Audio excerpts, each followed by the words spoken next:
എല്ലാവർക്കും നമസ്കാരം. Legal metrology inspector എക്സാമിന് വേണ്ടി കെമിസ്ട്രിയുടെ മൊഡ്യൂൾ 9 സ്പെക്ട്രോസ്കോപ്പിയുടെ പാർട്ട് 4 ആണ് നമ്മൾ ഈ ക്ലാസ്സിൽ ഡിസ്കസ് ചെയ്യാനായിട്ട് പോകുന്നത്.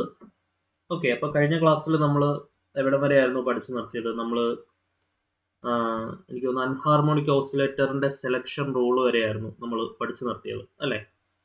സോ അതിനകത്ത് ഓവർടൂൺ ബാൻഡിനെ കുറിച്ച് നമ്മൾ കഴിഞ്ഞ ക്ലാസ്സിൽ ചർച്ച ചെയ്തു. പിന്നെ കഴിഞ്ഞ എക്സാമിന് വന്ന ക്വസ്റ്റ്യൻ നമ്മൾ പറഞ്ഞിരുന്നു, അൺഹാർമോണിക് ഓസിലേറ്ററിൻ്റെ സെലക്ഷൻ റൂളിൻ്റെ ക്വസ്റ്റ്യൻ. അതിനകത്ത് change in vibrational quantum number എന്ന് പറയുന്നത് എന്താവണം? അത് +or-1 +or-2 +or-3 എക്സെട്ര. അപ്പോൾ അതായിരുന്നു നമ്മുടെ കറക്റ്റ് ആയിട്ടുള്ള ആൻസർ, അല്ലേ? കഴിഞ്ഞ എക്സാമിന് വന്ന ചോദ്യം നമ്മൾ കഴിഞ്ഞ ക്ലാസ്സിൽ പറഞ്ഞിരുന്നു. ആൻഡ് നമ്മൾ എന്താണ് ലീനിയർ ട്രയറ്റോമിക് മോളിക്യൂൾസിനെ കുറിച്ചും നോൺ ലീനിയർ ആംഗുലാർ ട്രയറ്റോമിക് മോളിക്യൂൾസിനെ കുറിച്ചും അതിൻ്റെ ഫണ്ടമെൻ്റൽ വൈബ്രേഷൻസിനെ കുറിച്ചൊക്കെ നമ്മൾ കഴിഞ്ഞ ക്ലാസ്സിൽ പറഞ്ഞിരുന്നു. അപ്പോൾ അതിനകത്ത് നമ്മൾ ലീനിയർ ട്രയറ്റോമിക്കിൻ്റെ കേസിൽ 3n-5 ഡിഗ്രീസ് ഓഫ് ഫ്രീഡം ആണ് ഫോർമുല. അതേപോലെ എന്തായിരുന്നു ആംഗുലാർ ട്രയറ്റോമിക്കിൻ്റെ കേസിൽ എന്തായിരുന്നു ഫോർമുല? 3n-6 ആയിരുന്നു ഫോർമുല. നമ്മളൊരു ടേബിളൊക്കെ കൺസ്ട്രക്ട് ചെയ്തിരുന്നു. അതിനകത്ത് ബെൻസീനൊക്കെ നോക്കിക്കോണം, പ്ലാനാർ റിംഗ് എന്ന് പറയുന്ന കേസ്. അതിനകത്ത് ഫണ്ടമെൻ്റൽ വൈബ്രേഷൻസ് 30 ഉണ്ട്. അതൊക്കെ ചോദിക്കാൻ സാധ്യതയുള്ള ക്വസ്റ്റ്യനാണ്. നമ്മൾ ടേബിളൊക്കെ കൺസ്ട്രക്ട് ചെയ്തിരുന്നു. ആ ടേബിളിനകത്ത് വരുന്ന ഫണ്ടമെൻ്റൽ വൈബ്രേഷൻസ് പ്യുവർ ലീനിയറിന് എത്രയാണ്, പിരമിഡലിന് എത്രയാണ്, എക്സ്റ്റെൻഡഡ് ലീനിയറിന് എത്രയാണ്, ടെട്രാഹെഡ്രലിന് എത്രയാണ്, പ്ലാനാർ റിംഗ് അതിനെത്രയാണ്. അപ്പോൾ അതിൻ്റെ എക്സാമ്പിൾ സഹിതം നോക്കിയോ. അപ്പോൾ ബെൻസീനാണ് ചോദിക്കുന്നതെങ്കിൽ, അല്ലെങ്കിൽ CH4 ആണ് ചോദിക്കുന്നതെങ്കിൽ 9 ആണ്. ബെൻസീൻ ആണെങ്കിൽ ഫണ്ടമെൻ്റൽ വൈബ്രേഷൻസ് 30 ഉണ്ട്. അസറ്റിലീൻ ആണെങ്കിൽ 7 ഉണ്ട്. അമോണിയ ആണെങ്കിൽ 6 ഉണ്ട്. അപ്പോൾ അതേപോലെ ഓർത്ത് വെച്ചോണം. അപ്പോൾ അത് ഒരു പർട്ടിക്കുലർ എക്സാമ്പിൾ തന്നിട്ടായിരിക്കും മേ ബി അവർ ചോദിക്കുന്നുണ്ടാവുക.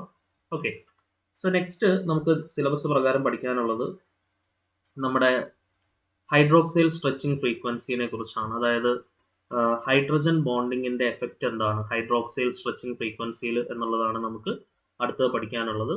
നോക്കാം നമുക്ക്. ഓക്കെ, ശ്രദ്ധിച്ചിരിക്കണേ. ആദ്യമേ കാർബണൈൽ സ്ട്രെച്ചിങ് ഫ്രീക്വൻസി എന്ന് പറയാം. കാർബണൈൽ സ്ട്രെച്ചിങ് ഫ്രീക്വൻസിയെ അഫക്റ്റ് ചെയ്യുന്ന ഘടകങ്ങൾ എന്തൊക്കെയാണ്? കാർബണൈൽ സ്ട്രെച്ചിങ് ഫ്രീക്വൻസിനെ അഫക്റ്റ് ചെയ്യുന്ന ഫാക്ടേഴ്സ് എന്തൊക്കെയാണ്? അപ്പോൾ ആദ്യമേ തന്നെ എന്താണ് കാർബണൈൽ സ്ട്രെച്ചിങ് ഫ്രീക്വൻസി എന്നുള്ളത് നമുക്ക് നോക്കാം. Carbon double bond oxygen, C double bond O എന്ന് പറയുന്നത്, C double bond O carbonyl stretching frequency in IR spectroscopy എന്ന് പറയുന്നത്, അതിൻ്റെ റേഞ്ച് ആദ്യമേ തന്നെ പഠിച്ചു വെച്ചോളൂ. ഇതിൻ്റെ എല്ലാം ഈ IR സ്പെക്ട്രോസ്കോപ്പിയുടെ പ്രത്യേകത എന്ന് പറഞ്ഞാൽ ഇപ്പം നമ്മുടെ ഫിംഗർ പ്രിന്റ് റീജിയൺ എവിടെ മുതൽ എവിടെ വരെയാണ്. അതേപോലെ എന്താണ് നമ്മുടെ ഫിംഗർ പ്രിന്റ് റീജിയൻ്റെ കൂടെ വരുന്ന എന്തായിരുന്നു ഫങ്ഷണൽ ഗ്രൂപ്പ് എവിടെ മുതൽ എവിടെ വരെയാണ്. ഓക്കെ, IR സ്പെക്ട്രത്തിൻ്റെ സ്പാൻ എവിടെ മുതൽ എവിടെ വരെയാണ്. ഇപ്പം നമുക്ക് 4000 cm⁻⁻1 ടു 600 cm⁻⁻1 അതാണ് എന്തെന്ന് പറയുന്നത് നമ്മുടെ IR സ്പാൻ എന്ന് പറയുന്നത്. അപ്പോൾ അതിനകത്ത് വരുന്ന ഫങ്ഷണൽ ഗ്രൂപ്പും ഉണ്ട്, എന്തുകൊണ്ട് പിന്നെ ഫിംഗർ പ്രിന്റ് റീജിയനും ഉണ്ട്. ഫങ്ഷണൽ ഗ്രൂപ്പ് എന്ന് പറയുന്നത് 4000 മുതൽ ഏകദേശം 1500 cm⁻⁻1 വരെ വരുന്ന ആൾക്കാരാണ് ഫങ്ഷണൽ ഗ്രൂപ്പ് എന്ന് പറയുന്നത്. ഓക്കെ, ഇനി 1500 താഴെ വരുന്ന കോംപ്ലക്സ് ആയിട്ടുള്ള പോർഷനാണ് എന്തെന്ന് പറയുന്നത് ഫിംഗർ പ്രിന്റ് റീജിയൻ എന്ന് പറയുന്നത്, അല്ലെ? 1500 cm⁻⁻1 താഴെ വരുന്ന അപ് ടു 600 വരെ വരുന്ന ആ ഒരു പോർഷനെയാണ് നമ്മൾ ഫിംഗർ പ്രിന്റ് റീജിയൻ എന്നുള്ള പേരിട്ട് വിളിക്കുക. ഓക്കെ, സോ അത് ഇമ്പോർട്ടൻ്റ് ആണ് കേട്ടോ. നമുക്ക് ഒരു കാര്യം ചെയ്യാം. നമുക്ക് ആദ്യമേ ആ ഒരു ഫങ്ഷണൽ ഗ്രൂപ്പിൻ്റെയും ഫിംഗർ പ്രിന്റ് റീജിയനും നമ്മൾ കഴിഞ്ഞ ക്ലാസ്സിൽ ഒന്ന് പറഞ്ഞു പോയിട്ടേ ഉണ്ടായിരുന്നുള്ളൂ. കുറച്ച് പോയിന്റ്സ് നമുക്ക് അതിൽ നിന്ന് എഴുതി വെക്കാം കേട്ടോ. നമുക്ക് എക്സാമിന് അവിടെ നിന്ന് ഡയറക്റ്റ്ലി കുറച്ച് ക്വസ്റ്റ്യൻ ചാൻസ് ഉണ്ട്. നമ്മൾ ഓൾറെഡി നമ്മൾ എന്ത് ഇൻക്ലൂഡ് ചെയ്തിരുന്നു നമ്മുടെ ഡെയിലി റിവിഷൻ സീരീസിനകത്ത് നമ്മൾ ഫങ്ഷണൽ ഗ്രൂപ്പിൽ നിന്നും ഫിംഗർ പ്രിന്റ് റീജിയനിൽ നിന്നും ക്വസ്റ്റ്യൻ നമ്മൾ ഇൻക്ലൂഡ് ചെയ്തിരുന്നു. എങ്കിലും നമുക്ക് കുറച്ച് പോയിന്റ്സ് നമുക്കൊന്ന് എഴുതി വെക്കാം. ഓക്കെ, ശ്രദ്ധിച്ചിരിക്കണേ. ദി കംപ്ലീറ്റ് IR സ്പെക്ട്രം എവിടെ മുതൽ എവിടെ വരെയാണ്? കംപ്ലീറ്റ് IR സ്പെക്ട്രം സ്പാൻ ചെയ്യുന്നത് എവിടെ മുതൽ എവിടെ വരെയാണെന്ന് ആദ്യം ഒന്ന് എഴുതി വെക്കാം. ക്ലിയർ ആയിട്ട് പഠിച്ചോണം കേട്ടോ. The complete IR spectrum spans from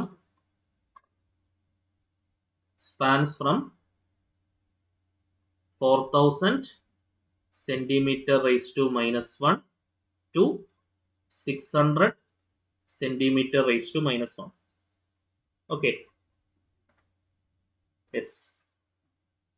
then 1500 centimetre raise to -1 വെച്ചിട്ട് നമുക്ക് ഇതിനെ രണ്ടായിട്ട് സ്പ്ലിറ്റ് ചെയ്യാം. എന്താണ്? ഫങ്ഷണൽ ഗ്രൂപ്പ് റീജിയനും ഉണ്ട്, ഫിംഗർ പ്രിന്റ് റീജിയനും ഉണ്ട്. ഓക്കെ, ശ്രദ്ധിച്ചിരിക്കണേ, അതും കൂടെ എഴുതി വെച്ചോളൂ. ആൻഡ് ഈസ് ഡിവൈഡഡ്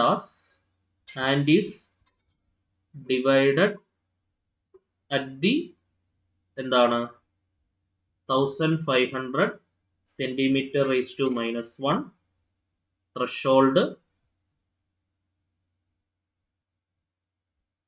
to എന്താണ് threshold into the functional group region and fingerprint region.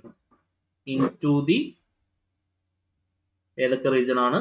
Functional group region and fingerprint region. Functional group റീജിയനും ഫിംഗർപ്രിന്റ് റീജിയനും. ഫങ്ഷണൽ ഗ്രൂപ്പ് റീജിയൻ ആൻഡ് എന്താണ്? Fingerprint region. ഓക്കെ, അതിനെ നമുക്ക് രണ്ടായിട്ട് തിരിക്കാം. ഏതൊക്കെയാണ്? ഫങ്ഷണൽ ഗ്രൂപ്പ് റീജിയനും പിന്നെന്താണ്? ഫിംഗർപ്രിന്റ് റീജിയനും. ഓക്കെ, അതിനകത്ത് ഫങ്ഷണൽ ഗ്രൂപ്പ് റീജിയൻ എവിടെ മുതൽ എവിടം വരെയാണ് ലൈ ചെയ്യുന്നത്? 4000 മുതൽ 1500 സെന്റിമീറ്റർ റേസ് ടു -1 വരെ ലൈ ചെയ്യുന്ന റീജിയൻ ആണ് ഫങ്ഷണൽ ഗ്രൂപ്പ് റീജിയൻ. അടുത്ത പോയിന്റ് ആയിട്ട് എഴുതി വയ്ക്കാം. Functional group region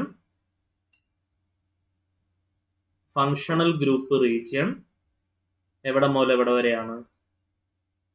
lies from functional group region lies from 4000 centimetre raise to -1 to 1500 centimetre raise to -1. ഈ ഒരു റേഞ്ച് വളരെ ഇമ്പോർട്ടന്റ് ആണ്, എക്സാമിന് ചോദിക്കാൻ ഭയങ്കര ചാൻസ് ഉള്ള ക്വസ്റ്റ്യൻ ആണ്. അതുകൊണ്ട് ക്ലിയർ ആയിട്ട് മനസ്സിലാക്കി വെച്ചോണേ. Okay, yes. അതിനാണ് ഫങ്ഷണൽ ഗ്രൂപ്പ് റീജിയൻ. എന്തുകൊണ്ടാണ് അത് ഫങ്ഷണൽ ഗ്രൂപ്പ് റീജിയൻ എന്ന് പറയാനുള്ള കാരണം? It act as a diagnostic zone dominated by highly predictable functional group stretching bonds. Highly predictable ആയിട്ടുള്ള ഫങ്ഷണൽ ഗ്രൂപ്പ് സ്ട്രെച്ചിങ് ബോൺസ് ഉള്ള ഡയഗ്നോസ്റ്റിക് സോൺ ആയതുകൊണ്ടാണ് നമ്മളതിനെ ഫങ്ഷണൽ ഗ്രൂപ്പ് റീജിയൻ എന്നുള്ള പേര് വിളിക്കാനുള്ള കാരണം കൂടെ ഒന്ന് എഴുതി വെച്ചോളൂ. എന്താണ്? Yes, this region is dominated by, അല്ലെങ്കിൽ this zone is dominated by, നോക്കണേ, it act as A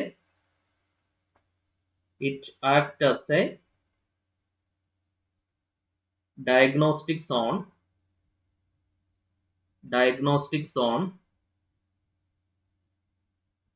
dominated by എന്താണ്? highly predictable functional group stretching bonds. highly predictable ആയിട്ടുള്ള functional group stretching bonds ഉണ്ട്. highly predictable functional group stretching bonds. Okay, clear ആണെന്ന് വിചാരിക്കുന്നു. അതാണ് functional group region എന്നുള്ള പേരിട്ട് നമ്മൾ വിളിക്കാം. ക്ലിയർ ആണോ? യെസ്. ഇനി ഈ 1500 സെന്റിമീറ്റർ റേസ് ടു -1 താഴെയുള്ള region up to 600 centimetre raise to -1, ആ റീജിയനെ നമ്മൾ വിളിക്കുന്ന പേരാണ് എന്ത്? ഫിംഗർ പ്രിന്റ് റീജിയൻ, അല്ലെ? Fingerprint region. അപ്പോൾ ആ ഒരു പോയിന്റ് ഒന്ന് എഴുതി വെച്ചേ. എന്താണ് ഫിംഗർ പ്രിന്റ് റീജിയൻ എന്ന് പറയുന്നത്? ബിലോ, ഇതിന്റെ ക്വസ്റ്റ്യൻ നമ്മൾ ഓൾറെഡി നമ്മുടെ MCQ ഡിസ്കഷനിൽ ചർച്ച ചെയ്തിട്ടുണ്ട്. എങ്കിലും നമുക്ക് ഒന്ന് പോയിന്റ്സ് ആയിട്ട് കുറച്ച് കാര്യങ്ങൾ എഴുതി വെക്കാം. ഭയങ്കര യൂസ്ഫുൾ ആവുന്ന കാര്യങ്ങളാണ്. നമുക്ക് ഡയറക്റ്റ് ഇവിടുന്ന് ക്വസ്റ്റ്യൻ കിട്ടും. ബിലോ 1500 സെന്റിമീറ്റർ റേസ് ടു -1 എന്ന് പറയുന്നത് ലൈസ് എന്ത് റീജിയൻ ആണോ? Lies in the fingerprint region. അല്ലെങ്കിൽ lies the fingerprint region എന്ന് എഴുതിയാൽ മതി. Lies the fingerprint region. ആ റീജിയനെ നമ്മൾ വിളിക്കുന്ന പേരാണ് എന്ത്? Fingerprint region. എന്താണ്? Fingerprint region. ക്ലിയർ ആണല്ലോ? ഓക്കെ, ആ ഫിംഗർ പ്രിന്റ് റീജിയൻ എന്ന് പറയുന്നത് എന്താണ്? അതിനെ നമ്മളൊരു ഇൻട്രിക്കേറ്റ് സോൺ എന്നാണ് വിളിക്കുക. അവിടെ എന്താണ് ഡോമിനേറ്റ് ചെയ്യുന്നത്? That zone is dominated by single bond skeletal stretching. അപ്പൊ അതിൻ്റെ ഒരു ചോദ്യമാണ്, അവിടെ എന്താണ് പ്രധാനമായിട്ടുള്ളത്, അല്ലെങ്കിൽ എന്താണ് ഫിംഗർ പ്രിന്റ് റീജിയനിൽ നമുക്ക് പ്രധാനമായിട്ട് ഒബ്സർവ് ചെയ്യാൻ പറ്റുക? നോക്കുക, എന്താണ് അവിടെ ഡോമിനേറ്റ് ചെയ്തിട്ടുള്ളത്? ഫിംഗർ പ്രിന്റ് റീജിയൻ ഡോമിനേറ്റ് ചെയ്തിട്ടുള്ളത് സിംഗിൾ ബോൺ സ്കെലറ്റൽ സ്ട്രെച്ചിങ്ങും ഔട്ട് ഓഫ് പ്ലെയിൻ ബെൻഡിങ്ങും വൈബ്രേഷണൽ കപ്ലിങ്ങും ഒക്കെയാണ്. അതാണ് അതിനൊരു യുണീക്ക് ആയിട്ടുള്ള ഒരു കോംപ്ലക്സ് അബ്സോർപ്ഷൻ പാറ്റേൺ ഉണ്ടാക്കി കൊടുക്കുന്നത് ഫോർ എവരി ഇൻഡിവിജ്വൽ മോളിക്യൂൾ. ഇത് നമ്മൾ ക്ലാസ്സിൽ പറഞ്ഞിട്ടുള്ള പോയിന്റ് ആണ്, വളരെ പ്രധാനപ്പെട്ട പോയിന്റ് ആണ്, ഒന്ന് എഴുതി വെക്കാം നമുക്ക്. അപ്പൊ എന്താണ് ഫിംഗർ പ്രിന്റ് റീജിയനിന്റെ പ്രത്യേകത എന്ന് പറയുന്നത്? This fingerprint zone is dominated by, നോക്കണേ, this zone is called an intricate zone.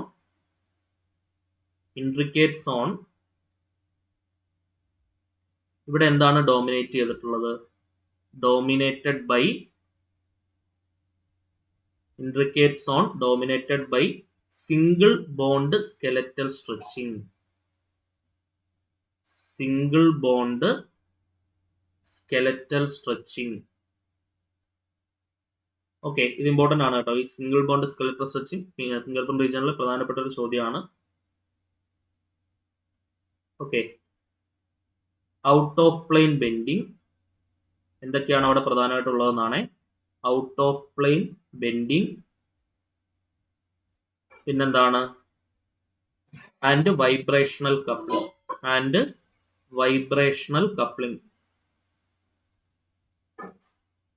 And എന്താണ്, വൈബ്രേഷണൽ കപ്ലിംഗ്.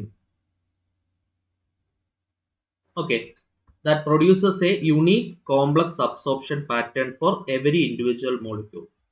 That produces, അവരെന്ത് പ്രൊഡ്യൂസ് ചെയ്യുന്നു?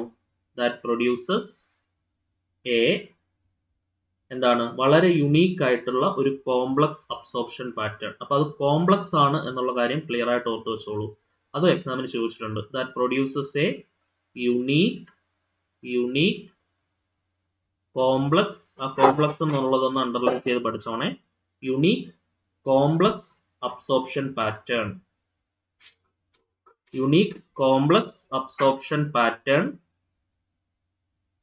ഫോർ എന്താണ്?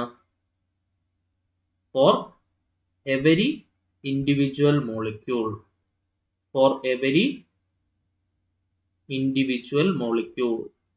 ക്ലിയർ ആണെന്ന് വിചാരിക്കുന്നു. അപ്പോൾ ഈ ഒരു ഡിഫറൻസ് ക്ലിയർ ആയിട്ട് എന്ത് ചെയ്യുക, നിങ്ങൾ പഠിച്ചു വെക്കുക. അപ്പം എന്താണ് ഫിംഗർ പ്രിന്റ് റീജിയൻ എന്ന് പറഞ്ഞു, എന്താണ് ഫങ്ഷണൽ ഗ്രൂപ്പ് റീജിയൻ എന്നുള്ളത് നമ്മൾ പറഞ്ഞു. Okay, yes. ഇനി ഒരു IR സ്പെക്ട്രം നമുക്ക് ഇന്റർപ്രറ്റ് ചെയ്യാനായിട്ടുള്ള ഏറ്റവും കൂടുതൽ മോസ്റ്റ് ഓഫ് ദ ഇൻഫർമേഷൻസ് നമുക്ക് ഒബ്റ്റെയിൻ ചെയ്യുന്നത് ഏത് റീജിയനിൽ നിന്നാണ്? ഫങ്ഷണൽ ഗ്രൂപ്പ് റീജിയനിൽ നിന്നാണ്. ഓക്കെ, അത് നോട്ട് ചെയ്തോണേ. ഫങ്ഷണൽ ഗ്രൂപ്പ് റീജിയന്റെ ഒരു അഡ്വാൻറ്റേജ് എന്താണ്? ഇവിടെ എഴുതാം. ഫങ്ഷണൽ ഗ്രൂപ്പ് റീജിയന്റെ ഒരു അഡ്വാൻറ്റേജ് എന്താണ്? മോസ്റ്റ് ഓഫ് ഇൻഫർമേഷൻ, അതൊരു ചോദ്യമായിട്ട് ചോദിക്കാൻ സാധ്യതയുണ്ട്. Most of information that is used to interpret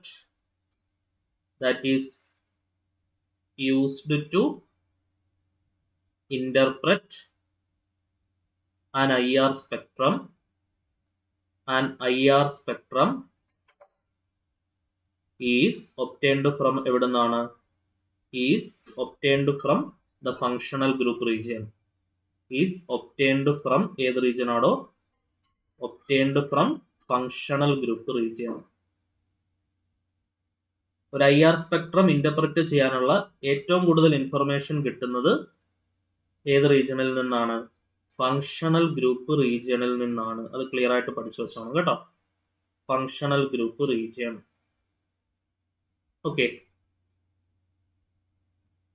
ഇനി എന്താണ്, നമ്മുടെ മറ്റേത് കോംപ്ലക്സ് ആണെന്നുള്ള കാര്യം ഓർക്കണം. അത് വളരെ പ്രധാനപ്പെട്ട ഒരു ചോദ്യമാണ്. ഫിംഗർ പ്രിന്റ് റീജിയൻ എന്ന് പറയുന്നത് spectra tend to be more complex and much harder to assign എന്ന് പറയുന്ന റീജിയൻ ആണ്. ഓക്കെ, ഫിംഗർ പ്രിന്റ് റീജിയനിന്റെ പ്രത്യേകത എന്താണ്? The spectra tend to be more complex and much harder to assign. അതും കൂടെ ഒന്ന് not ചെയ്തോണേ. The spectra tend to be more complex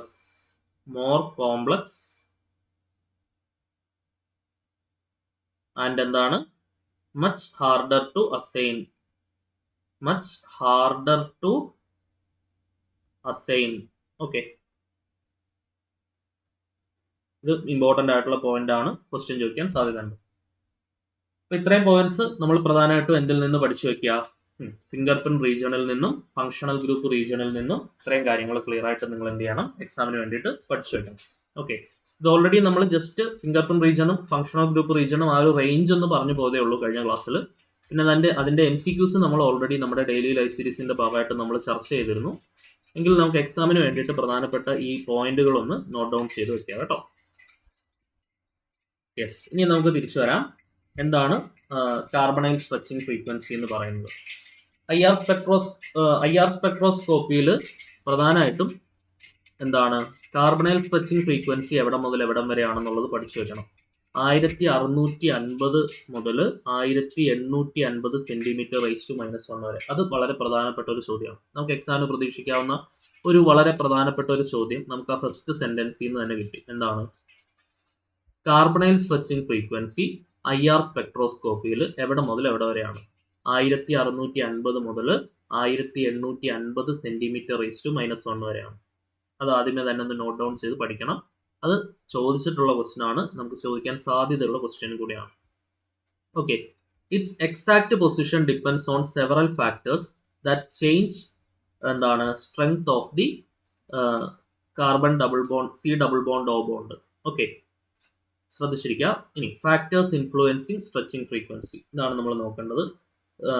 എന്താണ് carbonyl stretching ഫ്രീക്വൻസിനെ അഫക്റ്റ് ചെയ്യുന്ന ഫാക്ടേഴ്സ് എന്തൊക്കെയാണ്? ഒന്നാമത്തതാണ് ബോണ്ട് സ്ട്രെങ്ത്. എന്താണ് ബോണ്ട് സ്ട്രെങ്ത് അഥവാ bond order. Stronger C double bond O ആണെന്നുണ്ടെങ്കിൽ ഹയർ സ്ട്രെച്ചിങ് ഫ്രീക്വൻസി ആയിരിക്കും. Weaker C double bond O ആണെങ്കിൽ എന്താണ് ലോവർ സ്ട്രെച്ചിങ് ഫ്രീക്വൻസി ആയിരിക്കും. ഓക്കെ, അപ്പോൾ what is the connection between the എന്താണ് strength of the bond and stretching frequency? Stronger ആയിട്ടുള്ള C double bond O ആണെന്നുണ്ടെങ്കിൽ അവിടെ സ്ട്രെച്ചിങ് ഫ്രീക്വൻസി കൂടുതലായിരിക്കും. വീക്കർ ആയിട്ടുള്ള ബോണ്ട് ആണെന്നുണ്ടെങ്കിൽ അവിടെ എന്ത് കുറവായിരിക്കും? സ്ട്രെച്ചിങ് ഫ്രീക്വൻസി കുറവായിരിക്കും. അത് ആദ്യമേ തന്നെ എന്ത് ചെയ്യുക, ക്ലിയർ ആയിട്ട് മനസ്സിലാക്കി വെക്കാം. ഓക്കെ, സ്ട്രെച്ചിങ് ഫ്രീക്വൻസിയുടെ കേസ് എന്താണോ, സ്ട്രോങ്ങർ ബോണ്ട് ആണെന്നുണ്ടെങ്കിൽ ഹയർ സ്ട്രെച്ചിങ് ഫ്രീക്വൻസി ആയിരിക്കും. വീക്കർ ബോണ്ട് ആണെന്നുണ്ടെങ്കിൽ ലോവർ സ്ട്രെച്ചിങ് ഫ്രീക്വൻസി ആയിരിക്കും. രണ്ടാമത്തതാണ് എന്ത് കോൺജുഗേഷൻ എഫക്റ്റ്. എന്താണ് conjugation effect? Conjugation delocalizes electrons and decreases the എന്താണ് bond order. Carbon double bond O C double bond O bond order. Conjugation എന്ന് പറയുന്നത് എന്ത് ചെയ്യും? കോൺജുഗേഷൻ നമ്മൾ നേരത്തെ പറഞ്ഞിട്ടുണ്ട്, ഇലക്ട്രോൺസിനെ എന്ത് ചെയ്യുന്നു? ഡീലോക്കലൈസ് ചെയ്യുന്നു. Conjugation delocalises the electrons and decreases the bond order. എന്താണ് ഇലക്ട്രോൺസിനെ ഡീലോക്കലൈസ് ചെയ്യുന്നു ആൻഡ് എന്ത് ചെയ്യുന്നു? ബോണ്ട് ഓർഡർ കുറയ്ക്കുന്നു. ഓക്കെ, സോ അത് സ്ട്രെച്ചിങ് ഫ്രീക്വൻസി ഏകദേശം എത്രയും കുറയ്ക്കും എന്നുള്ളത് ഓർത്ത് വെച്ചോണം. എന്താണ് 20 to 40 സെന്റിമീറ്റർ (10⁻⁻1) കുറയ്ക്കും. ശ്രദ്ധിച്ചിരിക്കണേ. അതായത് ആ ഒരു carbonyl double bond character uniformly കുറയുകയും സ്ട്രെച്ചിങ് ഫ്രീക്വൻസി ചില ടെക്സ്റ്റിൽ 30 വേറൊരു ടെക്സ്റ്റ് നോക്കിയപ്പോൾ 30-40 കണ്ടു, ഒരിടത്ത് 20-40 കണ്ടു. അപ്പോൾ എന്തായാലും ഞാൻ 20-40 എടുത്തിട്ടുള്ളത്. ഓക്കെ, അപ്പോൾ എന്താണ് കോൺജുഗേഷൻ എഫക്റ്റ് എന്ന് പറയുന്നത്? അതായത് ഈ alpha beta unsaturated double bond or aromatic ring എന്ന് പറയുന്നത് ഇലക്ട്രോണിക് ഡീലോക്കലൈസേഷൻ പെർമിറ്റ് ചെയ്യും എന്ന് നമുക്ക് പണ്ട് നമ്മൾ പഠിച്ചിട്ടുണ്ട് അല്ലേ? അപ്പം കോൺജുഗേഷനെ കുറിച്ച് ഞാൻ കൂടുതൽ പറയുന്നില്ല. അത് എന്ത് കുറയ്ക്കുന്നു? കാർബണൈൽ ഡബിൾ ബോണ്ട് ക്യാരക്ടർ കുറയ്ക്കുകയും യൂണിഫോംലി സ്ട്രെച്ചിങ് ഫ്രീക്വൻസി കുറയ്ക്കുകയും ചെയ്യും അല്ലേ? അതാണ് conjugation delocalises the electrons and decreases the bond order എന്ന് പറയാനുള്ള കാരണം.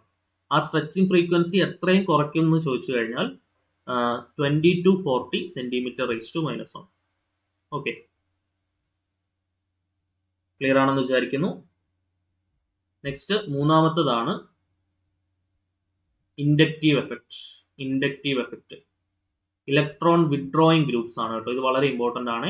ഇതിനകത്ത് ഇലക്ട്രോൺ വിഡ്രോയിങ് ഗ്രൂപ്പിൽ വരുന്ന എക്സാമ്പിൾ ഏതാണെന്നുള്ള രീതിയിൽ ചോദ്യം ചോദിക്കാം. ഇനി ഇലക്ട്രോൺ വിഡ്രോയിൽ ഗ്രൂപ്പ് ബോണ്ട് സ്ട്രെങ്ത്തിന് എന്താണ് വരുത്തുന്നത് എന്നുള്ളത് ചോദിക്കാം. ശ്രദ്ധിക്കുക, electron withdrawal groups bond strength കൂട്ടും.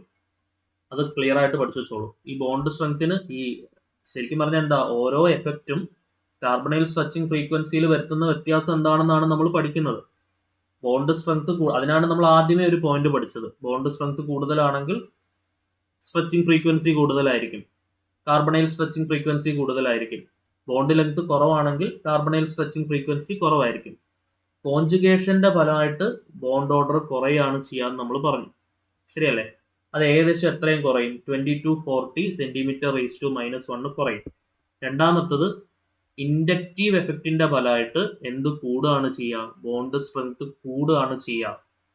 ഓക്കെ, അത് ഇൻഡക്റ്റീവ് എഫക്റ്റ് എന്ന് പറഞ്ഞാൽ ഇലക്ട്രോൺ വിഡ്രോയിങ് ഗ്രൂപ്പ്സിന്റെ ഫലമായിട്ടുണ്ടാകുന്ന എഫക്റ്റ് ആണ്. ഇപ്പൊ ഇലക്ട്രോൺ വിഡ്രോയിങ് ഗ്രൂപ്പ്സിന്റെ എക്സാമ്പിൾസ് ഇവിടെ കൊടുത്തിട്ടുണ്ട്, ഒന്ന് വായിച്ചു വെച്ചോണം കേട്ടോ. NO2, CF3, Cl ഒക്കെയാണ് ഇലക്ട്രോൺ വിഡ്രോയിങ് ഗ്രൂപ്പ്സ് എന്ന് പറയുന്നത്. അപ്പൊ അതിന്റെ ഫലമായിട്ട് എന്ത് കൂടും? എഫക്റ്റ് എന്ന് പറഞ്ഞാൽ എന്താണ്? സ്ട്രെച്ചിങ് ഫ്രീക്വൻസി കൂടും എന്നുള്ളതാണ് എഫക്റ്റ്. അതിനൊരു എക്സാമ്പിൾ ആണ് അസറ്റൈൽ ക്ലോറൈഡിൽ ഇത് സംഭവിക്കുന്നുണ്ട്, സ്ട്രെച്ചിങ് ഫ്രീക്വൻസി കൂടുന്നുണ്ട്. ഇതിന്റെ ഫലമായിട്ട് ഇലക്ട്രോൺ വിഡ്രോയിങ് ഗ്രൂപ്പ്സിന്റെ ഫലമായിട്ട് സ്ട്രെച്ചിങ് ഫ്രീക്വൻസി കൂടുന്ന ഒരാളുടെ എക്സാമ്പിൾ പറഞ്ഞാൽ നിങ്ങൾ എന്ത് പറയും? അസറ്റൈൽ ക്ലോറൈഡ് പറയും. ഓക്കെ, ക്ലിയർ ആണെന്ന് വിചാരിക്കുന്നു. അപ്പൊ ഈ രീതിയിൽ മനസ്സിലാക്കി പഠിക്കുക. സ്ട്രെച്ചിങ് ഫ്രീക്വൻസിക്ക് കോൺജുഗേഷന്റെ ഫലമായിട്ട് എന്ത് സംഭവിക്കുന്നു? ഇൻഡക്റ്റീവ് എഫക്റ്റിന്റെ ഫലമായിട്ട് എന്ത് സംഭവിക്കുന്നു? ഹൈഡ്രജൻ ബോണ്ടിങ്ങിന്റെ ഫലമായിട്ട് എന്ത് സംഭവിക്കുന്നു? അതാണ് എക്സാമിന് നല്ല ചാൻസ് ഉള്ള ക്വസ്റ്റ്യൻ. പിന്നെ റെസണൻസ് എഫക്റ്റിന്റെ ഫലമായിട്ട് എന്ത് സംഭവിക്കുന്നു? റെസണൻസ് എഫക്റ്റിനെ നമ്മൾ മീസോമറിസം അല്ലെങ്കിൽ മീസോമെറിക് എഫക്റ്റ് എന്നൊക്കെ നമ്മൾ പറയാറുണ്ട്. ചിലപ്പോൾ ആ രീതിയിലും ചോദിക്കാം. നെക്സ്റ്റ് നാലാമത്തെ നോക്കിയോളൂ. റിംഗ് സ്ട്രെയിനിന്റെ ഫലമായിട്ട് എന്താണ് സംഭവിക്കുക? ഓക്കെ, റിംഗ് സ്ട്രെയിൻ, ഇതിനെ നമ്മൾ റിംഗ് സ്ട്രെയിൻ എഫക്റ്റ് എന്ന് വിളിക്കാറുണ്ട്. റിംഗ് സ്ട്രെയിൻ എഫക്റ്റ് എന്ന് പറഞ്ഞാൽ എന്താണ്? അതായത് ഒരു കാർബണൈൽ ഗ്രൂപ്പ് ഒരു smaller cyclic ring that compresses the internal bond angle എന്ന് നമ്മൾ പഠിച്ചിട്ടുണ്ട്. അതായത് നമ്മളൊരു എന്താ പറയാ, ഒരു കാർബണൈൽ ഗ്രൂപ്പ് നമ്മൾ കൺസിഡർ ചെയ്യാം. ഒരു കാർബണൈൽ ഗ്രൂപ്പിലേക്ക് നമ്മളൊരു ചെറിയ ഒരു സൈക്ലിക് റിംഗ് നമ്മൾ ഇൻകോർപ്പറേറ്റ് ചെയ്യുകയാണെന്നുണ്ടെങ്കിൽ അവിടെ എന്താണ് സംഭവിക്കുക? അവിടെ ബോണ്ട് ആംഗിളിന് എന്ത് സംഭവിക്കും? നമ്മൾ പണ്ട് പഠിച്ചിട്ടുള്ള കാര്യമല്ലേ. സ്വാഭാവികമായിട്ടും അവിടെ ബോണ്ട് ആംഗിൾ എന്ത് ചെയ്യും? കംപ്രസ് ചെയ്യും, അല്ലെ? അതിന്റെ ഫലമായിട്ട് എന്ത് സംഭവിക്കും? ആ കാർബൺ ആറ്റത്തിന് എന്ത് സംഭവിക്കും? അത് കൂടുതൽ എന്താണ് എന്താ പറയാ, ഒരു കൂടുതൽ എസ് ക്യാരക്ടർ എടുക്കാനായിട്ട് അതിന് കാരണമാവൂലേ? അതായത് ശരിക്കും പറഞ്ഞാൽ എന്താണ് അതിന്റെ എഫക്റ്റ് എന്താണ്? അതിന്റെ പരിണിത ഫലം എന്ന് പറഞ്ഞാൽ എന്താണ്? അതായത് smaller ring force carbon atoms into unusual bond angle. Unusual in the sense bond angle അവിടെ നോർമലി എന്ത് ചെയ്യാണ് ചെയ്യുക? കുറയാണ് ചെയ്യുക. ബോണ്ട് ആംഗിൾ കുറയാണ് ചെയ്യുക. അതിന്റെ ഫലമായിട്ട് എന്താണ്? ബോണ്ട് സ്ട്രെങ്ത് കൂടും. ഓക്കെ, അപ്പം അതിന്റെ ഫൈനൽ എഫക്റ്റ് ഈ രീതിയിൽ നിങ്ങൾ പഠിച്ചു വെച്ചാൽ മതി. അതായത്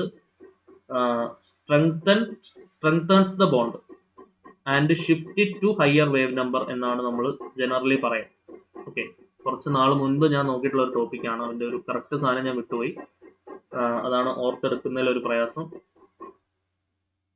ഓക്കെ, സോ റിംഗ് സ്ട്രെയിൻ എന്ന് പറഞ്ഞാൽ എന്താണ് സംഭവം? റിംഗ് സ്ട്രെയിൻ എഫക്റ്റ് എന്ന് പറഞ്ഞാൽ ഒരു smaller ring force carbon atoms into unusual bond angle. അവിടെ bond angle unusual in the sense compression of bond angle ആണ് കേട്ടോ. ഇന്റേണൽ ബോണ്ട് ആംഗിൾ കംപ്രഷൻ ആണ് അവിടെ നടക്കുക. അതൊന്ന് ഓർത്ത് വെച്ചോണം കേട്ടോ. ഈ റിംഗ് സ്ട്രെയിൻ എഫക്റ്റിന്റെ ഫലമായിട്ട് ബോണ്ട് ആംഗിൾ അവിടെ എന്താണ് ചെയ്യുക? കംപ്രഷൻ ആണ് നടക്കുക. കംപ്രഷൻ ഓഫ് ബോണ്ട് ആംഗിൾ ആണ്. അതിന്റെ ഫലമായിട്ടാണ് എന്താണ് ബോണ്ട് സ്ട്രെങ്ത് അവിടെ കൂടുക. അപ്പം അതിന്റെ ഫൈനൽ എഫക്റ്റ് എന്ന് പറയുന്നത് ബോണ്ട് സ്ട്രെങ്ത് കൂട്ടിക്കഴിഞ്ഞാൽ സ്ട്രെച്ചിങ് ഫ്രീക്വൻസി എന്ത് ചെയ്യും? നോർമലി കൂടും. ഓക്കെ, യെസ്, നോക്കിയടാ, അതിന്റെ എക്സാമ്പിൾ നോക്കിയോളൂ. സൈക്ലോ ഹെക്സനോൺ ആണെന്നുണ്ടെങ്കിൽ അവിടുത്തെ സി ഡബിൾ ബോണ്ടോ സ്ട്രെച്ച് എത്രയാണ് എന്നുള്ളത് നോക്കുക. 1715 സെന്റിമീറ്റർ റേസ് ടു -1 ആണ്. സൈക്ലോപെന്റനോൺ ആണെന്നുണ്ടെങ്കിൽ 1745 സെന്റിമീറ്റർ റേസ് ടു -1 ആണ്. സൈക്ലോബ്യൂട്ടനോൺ ആണെന്നുണ്ടെങ്കിൽ 1780 സെന്റിമീറ്റർ റേസ് ടു -1 ആണ്. ഓക്കെ, ഈ എഫക്റ്റിനെ നമ്മൾ വിളിക്കുന്ന പേരാണെന്ത്? റിംഗ്സ്ട്രെയിൻ എഫക്റ്റ്. അതായത് നമ്മളൊരു കാർബണൈൽ ഗ്രൂപ്പ് വളരെ ചെറിയ സൈക്ലിക് റിംഗിലേക്ക് ഇൻകോർപ്പറേറ്റ് ചെയ്യുകയാണെന്നുണ്ടെങ്കിൽ അവിടെ ഇന്റേണൽ ബോണ്ട് ആംഗിളിന് കംപ്രഷൻ സംഭവിക്കുക. അല്ല, ഇന്റേണൽ ബോണ്ട് ആംഗിളിന് കംപ്രഷൻ സംഭവിക്കും. അതിന്റെ ഫലമായിട്ട് ബോണ്ട് സ്ട്രെങ്ത് അവിടെ എന്ത് ചെയ്യും? കൂടും. ഓക്കെ, അതായത് കൂടുതൽ എസ് ക്യാരക്ടേഴ്സ് അവിടെ എന്ത് ചെയ്യേണ്ടി വരും? യൂട്ടിലൈസ് ചെയ്യേണ്ടി വരും. ശരിയല്ലേ? അത് ബോണ്ട് സ്ട്രെങ്ത് കൂട്ടുകയും ഹയർ വേവ് നമ്പറിലേക്ക് ഷിഫ്റ്റ് ചെയ്യിപ്പിക്കുകയും ചെയ്യും. സോ ഹയർ സ്ട്രെച്ചിങ് ഫ്രീക്വൻസീസ് എന്നുള്ളതാണ് അതിന്റെ ഫൈനൽ കൺക്ലൂഷൻ. അതിന്റെ കോമ്പൗണ്ട്സിന്റെ 2-3 എക്സാമ്പിൾസും കൂടെ നോട്ട് ചെയ്ത് വെക്കുക. ഓക്കെ, നെക്സ്റ്റ് 5ാമത്തെ നോക്കിയോളൂ, ഹൈഡ്രജൻ ബോണ്ടിങ്. ഹൈഡ്രജൻ ബോണ്ടിങ് എന്ന് പറഞ്ഞാൽ എന്താണ്? ഹൈഡ്രജൻ ബോണ്ടിങ് ഇത് വളരെ ഇമ്പോർട്ടൻ്റ് ആയിട്ട് നമുക്ക് പ്രതീക്ഷിക്കാവുന്ന ക്വസ്റ്റ്യൻ ആണ്. ഹൈഡ്രജൻ ബോണ്ടിങ് ആക്ച്വലി എന്ത് വീക്കൻ ചെയ്യാണ് ചെയ്യുക? ബോണ്ട് വീക്കൻ ചെയ്യാണ് ചെയ്യുക. ശരിയല്ലേ? Hydrogen bonding weakens the effect of hydrogen bonding എന്ന് പറയുന്നത് weakens the carbon C double bond oh bond ആണ്. അതിന്റെ കാരണം എന്താണ്? അതൊന്ന് നോട്ട് ചെയ്തോളൂ. ഹൈഡ്രജൻ ബോണ്ടിങ്ങിൽ എന്താണ് സംഭവിക്കുക? ബോത്ത്, ഒന്ന് നോട്ട് ചെയ്യണേ, ഇമ്പോർട്ടൻ്റ് ആണ്. Both intermolecular and intramolecular hydrogen bonding. Intramolecular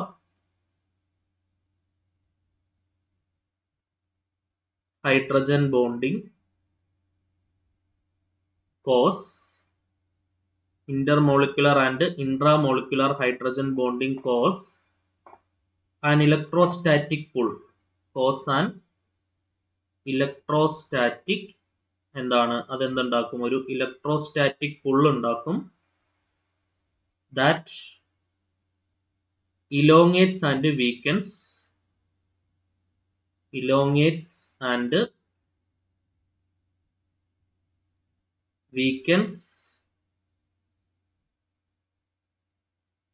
എന്താണ്? C double bond O bond axis. അതിന്റെ ഫലമായിട്ട് എന്ത് കുറയും? അബ്സോർപ്ഷൻ കുറയും. അല്ലെ? ഏകദേശം എത്ര കുറയുന്നു ചോദിച്ചാൽ ഒരു 15 to 20 സെന്റിമീറ്റർ റേസ് ടു -1 ആയിരിക്കും അവിടെ കുറയുന്നുണ്ടാവുക. ഓക്കെ, അപ്പൊ അതിന്റെ ഫൈനൽ റിസൾട്ട് എന്താണ്?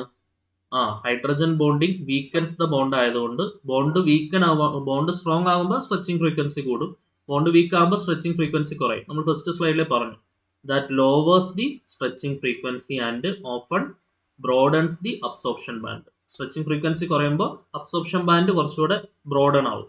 അല്ലെ? ദെൻ അടുത്ത 6ാമത്തതാണ് റെസൊണൻസ്.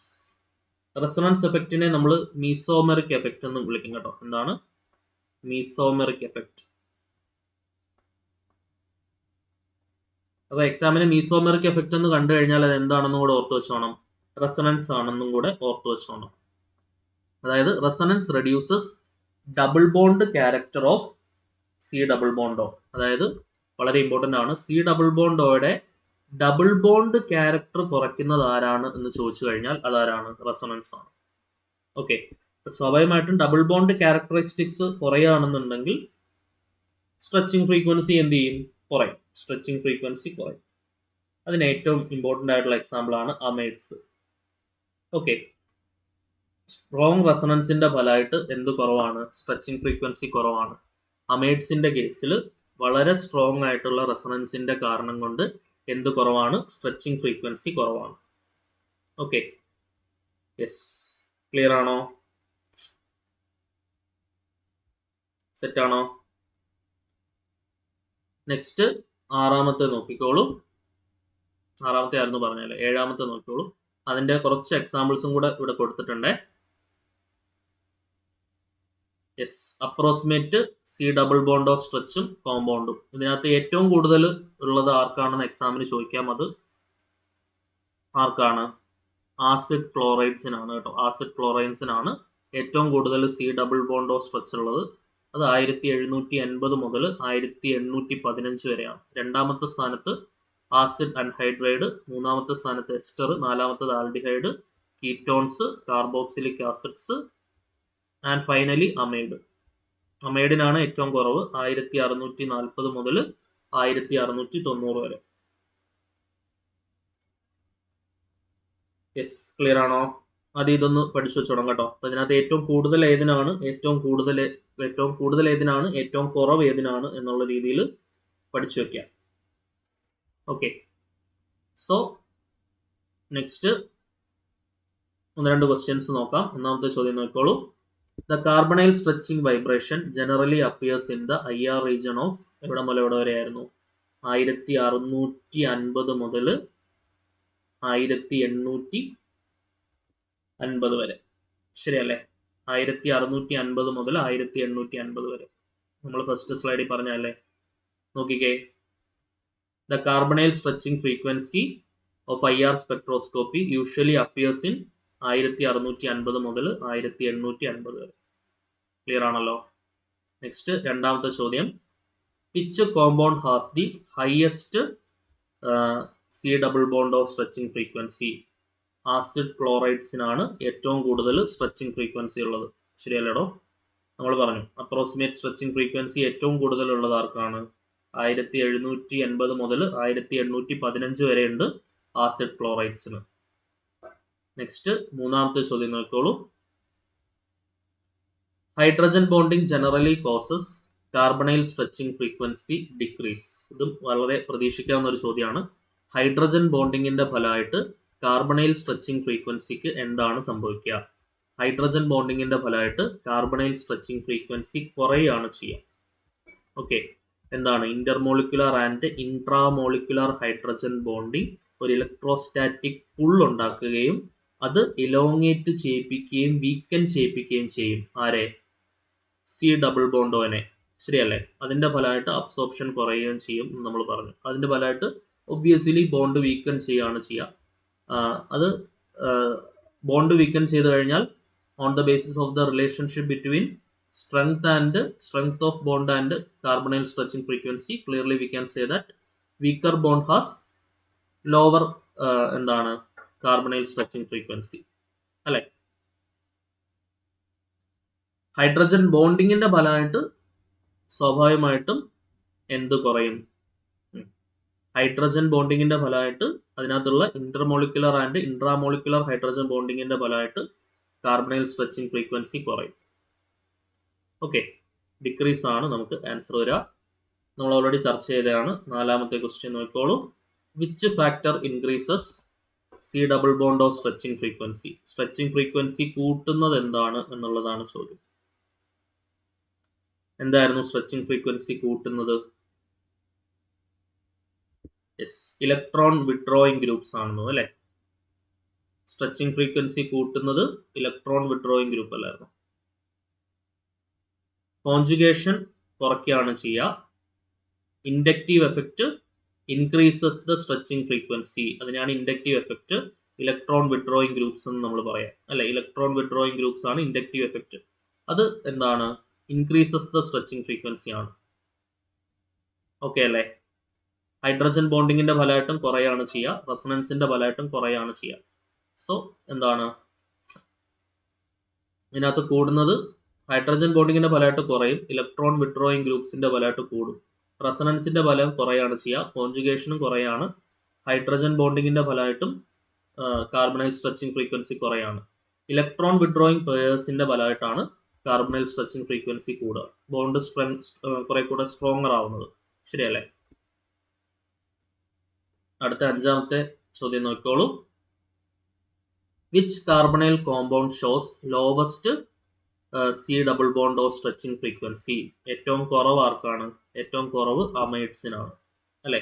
ഏറ്റവും കുറവ് അമൈഡ്സിനാണ്. നമ്മൾ ഓൾറെഡി ടേബിൾ പഠിച്ചില്ലേ? അതിനകത്ത് ഏറ്റവും കുറവ് അമൈഡിന്റെ കേസിലായിരുന്നു. ശരിയല്ലേടോ? സോ നെക്സ്റ്റ്,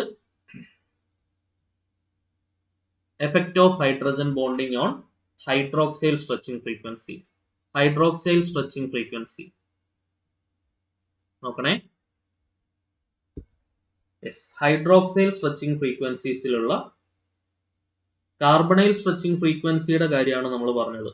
കാർബണൈൽ സ്ട്രെച്ചിങ് ഫ്രീക്വൻസിയിൽ അഫക്റ്റ് ചെയ്യുന്ന ഘടകങ്ങൾ അഥവാ ഫാക്ടേഴ്സ് ആണ് നമ്മൾ ഇത്രയും നേരം ചർച്ച ചെയ്തത്. ഇനി ഹൈഡ്രോക്സൈൽ സ്ട്രെച്ചിങ് ഫ്രീക്വൻസിയിൽ ഹൈഡ്രജൻ ബോണ്ടിന്റെ എഫക്റ്റ് എങ്ങനെയാണ് എന്നതാണ് നമ്മൾ പറയാൻ പോകുന്നത്. Effect of hydrogen bonding on എന്താണ് hydroxyl stretching frequency in IR spectroscopy. Hydrogen ബോണ്ടിങ്ങിന് അഥവാ OH സിംഗിൾ ബോണ്ട് OH സ്ട്രെച്ചിങ്ങിൽ എന്തുണ്ട്, സിഗ്നിഫിക്കൻ്റ് ആയിട്ടുള്ള എഫക്റ്റ് ഉണ്ട്. അതിൽ ഒന്നാമത്തതാണ് ഫ്രീ അഥവാ നോൺ ഹൈഡ്രജൻ ബോണ്ടഡ് ഗ്രൂപ്പ് എന്ന് പറയുന്നത്. ഓക്കെ, അങ്ങനെയാണെങ്കിൽ OH ബോണ്ട് അവിടെ സ്ട്രോങ്ങർ ആയിരിക്കും. നോൺ ഹൈഡ്രജൻ ബോണ്ടഡ് ഗ്രൂപ്പ് ആണെങ്കിൽ OH ബോണ്ട് സ്ട്രോങ്ങർ ആയിരിക്കും. അവിടെ വളരെ ഷാർപ്പും നാരോയുമായിട്ടുള്ള ഒരു അബ്സോർപ്ഷൻ ബാൻഡ് ആയിരിക്കും ഉണ്ടാവുക. അതിന്റെ സ്ട്രെച്ചിങ് ഫ്രീക്വൻസി ഏകദേശം 3600 മുതൽ 3650 സെന്റിമീറ്റർ (-1) ആയിരിക്കും. ഓക്കെ, അതിന് എക്സാമ്പിൾ ആയിട്ട് വരുന്നത് ഡയല്യൂട്ട് ആയിട്ടുള്ള solution of alcohol in a non polar solvent ആണ്. അതിന് നമുക്ക് എക്സാമ്പിൾ ആയിട്ട് വരാം. ഓക്കെ, രണ്ടാമത്തതാണ് ഹൈഡ്രജൻ ബോണ്ടഡ് OH ഗ്രൂപ്പ് എന്ന് പറയുന്നത്. ഹൈഡ്രജൻ ബോണ്ടഡ് OH ഗ്രൂപ്പ് ആണെന്നുണ്ടെങ്കിൽ എന്താണ്, അത് വീക്കൻ ചെയ്യും അല്ലെ, weakens and lengthens the OH bond എന്നാണുള്ളത് പഠിച്ചു വെക്കുക. അതിന്റെ എഫക്റ്റ് എന്ന് പറയുന്നത് ഹൈഡ്രജൻ ബോണ്ടഡ് OH ഗ്രൂപ്പ് ആണെന്നുണ്ടെങ്കിൽ hydrogen bonding weakens and lengthens the OH bond ആണെന്നുള്ളത് പഠിച്ചു വെക്കുക. അതിന്റെ ഫലമായിട്ട് സ്ട്രെച്ചിങ് ഫ്രീക്വൻസി കുറയും, shift to lower wave number ആവും, അബ്സോർപ്ഷൻ ബാൻഡ് കുറെ കൂടെ ബ്രോഡ് ആവും. Okay, due to a range of hydrogen bond strengthens. അവിടുത്തെ സ്ട്രെച്ചിങ് ഫ്രീക്വൻസി 3200 മുതൽ 3550 വരെയുള്ളതാണ്. എക്സാമ്പിൾ ലിക്വിഡ് ആൽക്കഹോള്, ഫിനോള്, വാട്ടർ ഒക്കെയാണ് ഹൈഡ്രജൻ ബോണ്ടഡ് OH ഗ്രൂപ്പ്സിന് എക്സാമ്പിൾ. ഓക്കെ, സോ നെക്സ്റ്റ് മൂന്നാമത്തത് കാർബോക്സിലിക് ആസിഡ്സിന്റെ കേസാണ്. Carboxylic acid form strong intermolecular hydrogen bond dimers. They show a very broad OH stretching band. ഇത് table ആക്കി നോക്കിക്കഴിഞ്ഞാൽ നിങ്ങൾക്ക് പെട്ടെന്ന് പഠിക്കാൻ പറ്റും. നോക്കിക്കേ, type of OH group, frequency. Free OH ഉണ്ട്, ഹൈഡ്രജൻ ബോണ്ടഡ് ഉണ്ട്, കാർബോക്സിലിക് ഉണ്ട്. അതിന്റെ അപ്പിയറൻസ് എന്ന് പറയുന്നത് ഫ്രീ ആണെങ്കിൽ ഷാർപ്പ് ആയിരിക്കും, ഹൈഡ്രജൻ ബോണ്ടഡ് ആണെന്നുണ്ടെങ്കിൽ ബ്രോഡ് ആയിരിക്കും, കാർബോക്സിലിക് ആണെങ്കിൽ വെരി ബ്രോഡ് ആയിരിക്കും. അതിന്റെ ഫ്രീക്വൻസി റേഞ്ചും ക്ലിയർ ആയിട്ട് എന്ത് ചെയ്യാം, പഠിച്ചു വയ്ക്കാം. ഓക്കെ, സോ നെക്സ്റ്റ് നോക്കാം.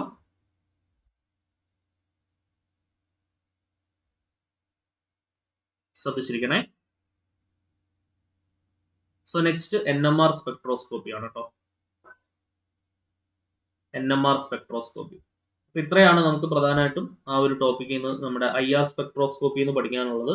ഹൈഡ്രജൻ ബോണ്ടിങ്ങിന്റെ effect of hydrogen bonding on hydroxyl stretching frequency നോക്കുക. അതേപോലെ factors influencing carbonyl stretching frequency നോക്കുക. അതിനകത്ത് inductive effect, resonance effect, conjugation effect, ring strain effect, hydrogen bonding effect ഒക്കെ കറക്റ്റ് ആയിട്ട് നോക്കി വെക്കുക. Okay, yes. സോ അടുത്തതായിട്ട് നമുക്ക് ഡിസ്കസ് ചെയ്യാനുള്ളത് NMR സ്പെക്ട്രോസ്കോപ്പി ആണ്. NMR spectroscopy. സോ നോക്കാം എന്താണ് NMR സ്പെക്ട്രോസ്കോപ്പി. പ്രിൻസിപ്പിൾ പറയുന്നതിന് മുമ്പ് കുറച്ച് ബേസിക് ആയിട്ടുള്ള കാര്യങ്ങൾ നമുക്ക് പറയാം NMR സ്പെക്ട്രോസ്കോപ്പിയെ കുറിച്ച്. NMR സ്പെക്ട്രോസ്കോപ്പി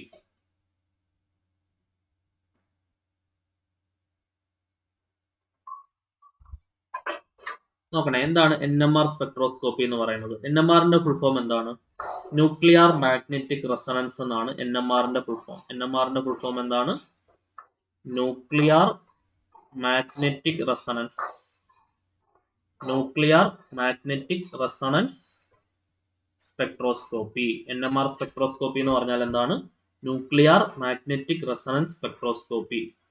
ഇത് ഏറ്റവും പവർഫുൾ ആയിട്ടുള്ള ഒരു അനലൈറ്റിക്കൽ ടെക്നിക്കാണ്. കെമിസ്ട്രിയിൽ ഇന്ന് നിലനിൽക്കുന്നതിൽ what is the most powerful analytical technique എന്ന് ചോദിച്ചു കഴിഞ്ഞാൽ അതിന്റെ ഉത്തരമാണ് NMR സ്പെക്ട്രോസ്കോപ്പി എന്ന് പറയുന്നത്.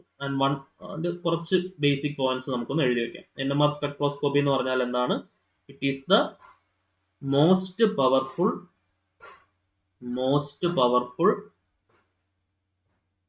one of the most powerful ആണ് എങ്കിൽ നമുക്ക് മോസ്റ്റ് പവർഫുൾ എന്ന് എഴുതി വെക്കാം.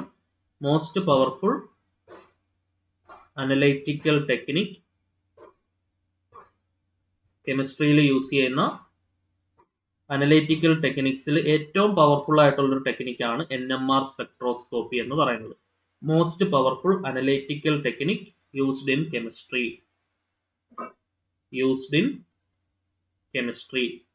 കെമിസ്ട്രിയിൽ ഉപയോഗിക്കപ്പെടുന്ന ഏറ്റവും പവർഫുൾ ആയിട്ടുള്ള ഒരു അനലൈറ്റിക്കൽ ടെക്നിക്കാണ് NMR സ്പെക്ട്രോസ്കോപ്പി എന്ന് പറയുന്നത്. ഓക്കെ, ഇനി എന്താണ് ഇത് പ്രധാനമായിട്ടും ഡീൽ ചെയ്യുന്നത്? NMR spectroscopy exploit the magnetic properties of certain atomic nuclei to determine structural information about a molecule. അതായത് മോളിക്യൂളിന്റെ സ്ട്രക്ചറൽ ഇൻഫർമേഷൻ ആണ് നമുക്ക് IR സ്പെക്ട്രോസ്കോപ്പി ആയാലും NMR സ്പെക്ട്രോസ്കോപ്പി ആയാലും തരുന്നത്. പക്ഷെ ഇതിന്റെ ഏറ്റവും പ്രാധാന്യാർഹിതമായ അഡ്വാൻറ്റേജ് ഈ ഐസോമേഴ്സിനെ പോലും വേർതിരിച്ചെടുക്കാനായിട്ട് നമുക്ക് NMR സ്പെക്ട്രോസ്കോപ്പി ഉപയോഗിച്ച് സാധിക്കും എന്നുള്ളതാണ്. ഓക്കെ, അതായത് magnetic properties of certain atomic, അതായത് മാഗ്നറ്റിക് പ്രോപ്പർട്ടിയാണ് NMR സ്പെക്ട്രോസ്കോപ്പി ഡീൽ ചെയ്യുന്നത്. വൈബ്രേഷണൽ പ്രോപ്പർട്ടീസ് ആണ് IR സ്പെക്ട്രോസ്കോപ്പി ഡീൽ ചെയ്യുന്നത്. ഇലക്ട്രോണിക് ട്രാൻസിഷൻസ് ആണ് UV വിസിബിൾ സ്പെക്ട്രോസ്കോപ്പി ഡീൽ ചെയ്യുന്നത്. നമ്മൾ ആദ്യത്തെ ക്ലാസ്സിൽ ഇതൊക്കെ പറഞ്ഞതാണ്. ഓക്കെ, നോക്കിക്കേ. സോ ഇവിടെ എന്താണ് എക്സ്പ്ലോയിറ്റ് ചെയ്യപ്പെടുന്നത്? NMR spectroscopy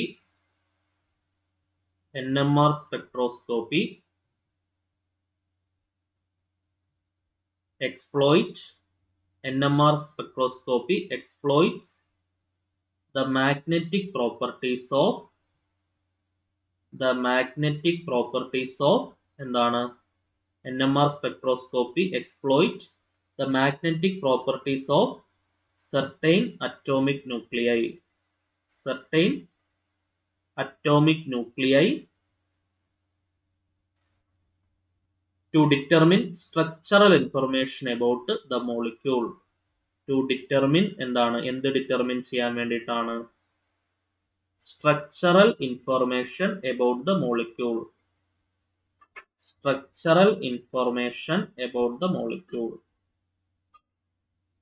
Okay, to determine the structural information about the molecule.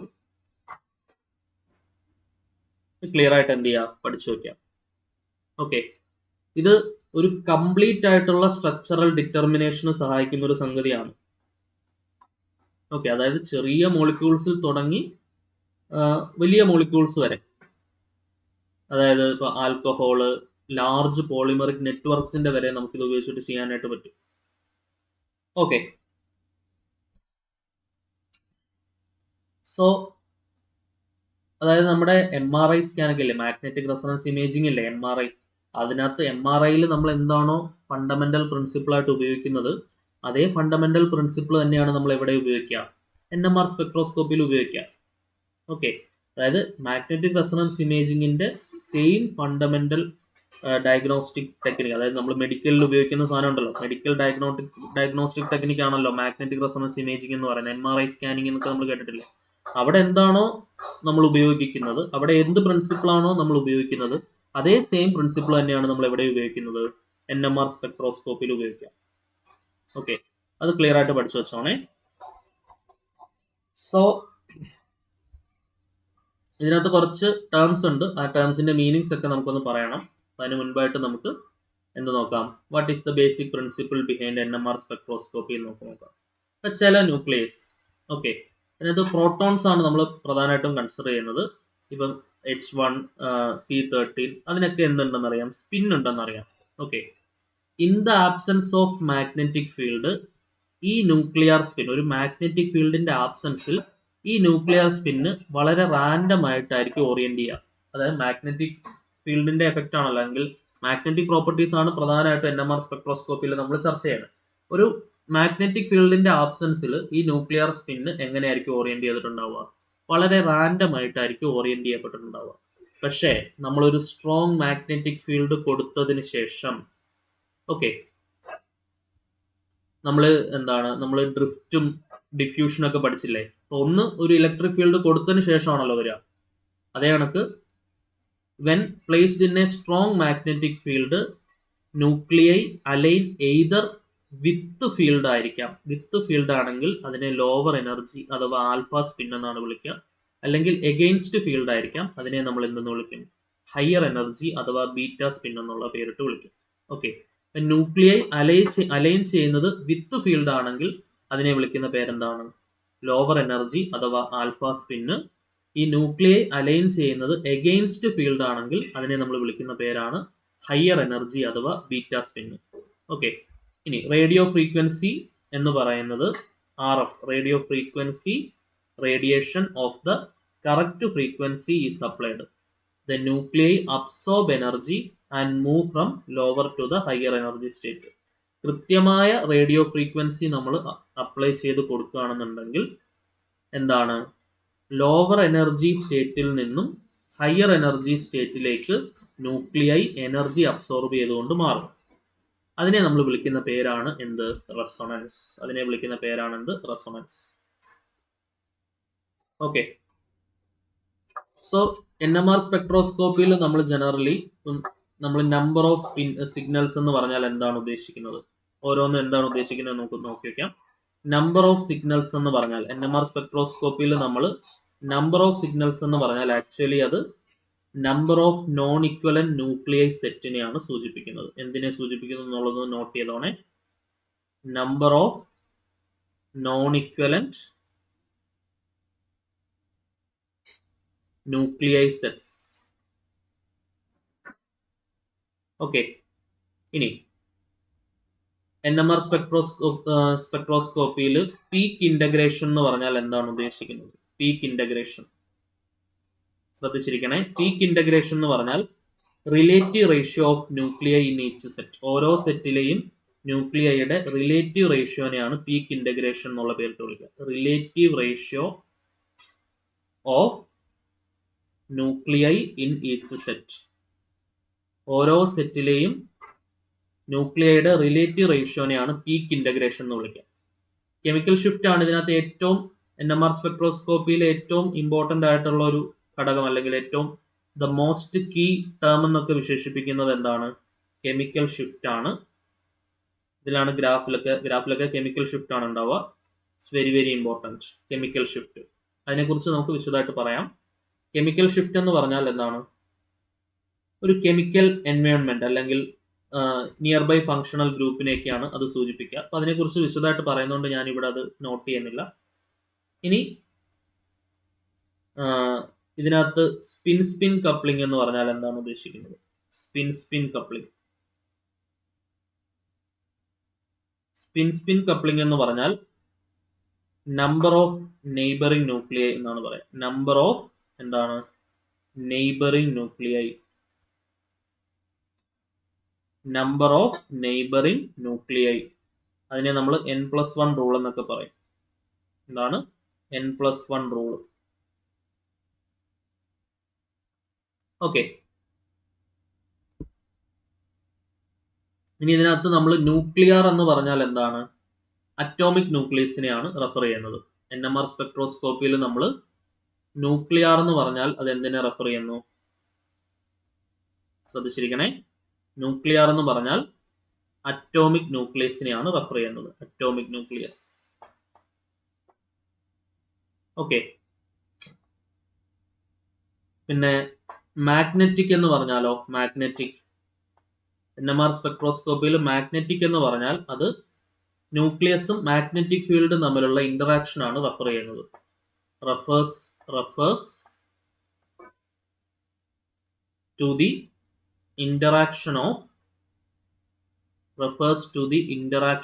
of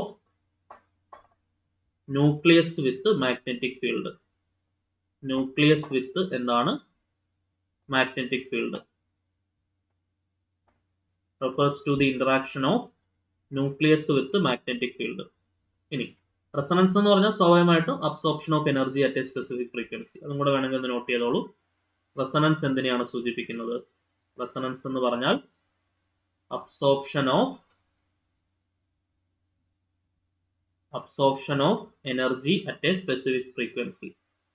ഒരു സ്പെസിഫിക് ഫ്രീക്വൻസിയിലുള്ള എനർജിയുടെ അബ്സോർപ്ഷനെയാണ് എന്ത് സൂചിപ്പിക്കുന്നത്? റെസണൻസ് സൂചിപ്പിക്കുന്നത്. റെസണൻസ് എന്ന് പറഞ്ഞാൽ എന്താണ്? Absorption of energy at A specific frequency. ഒരു സ്പെസിഫിക് ഫ്രീക്വൻസിയിലുള്ള എനർജിയുടെ അബ്സോർപ്ഷൻ ആണ് എന്തെന്ന് പറയുന്നത്? റെസൊണൻസ് എന്ന് പറയുന്നത്.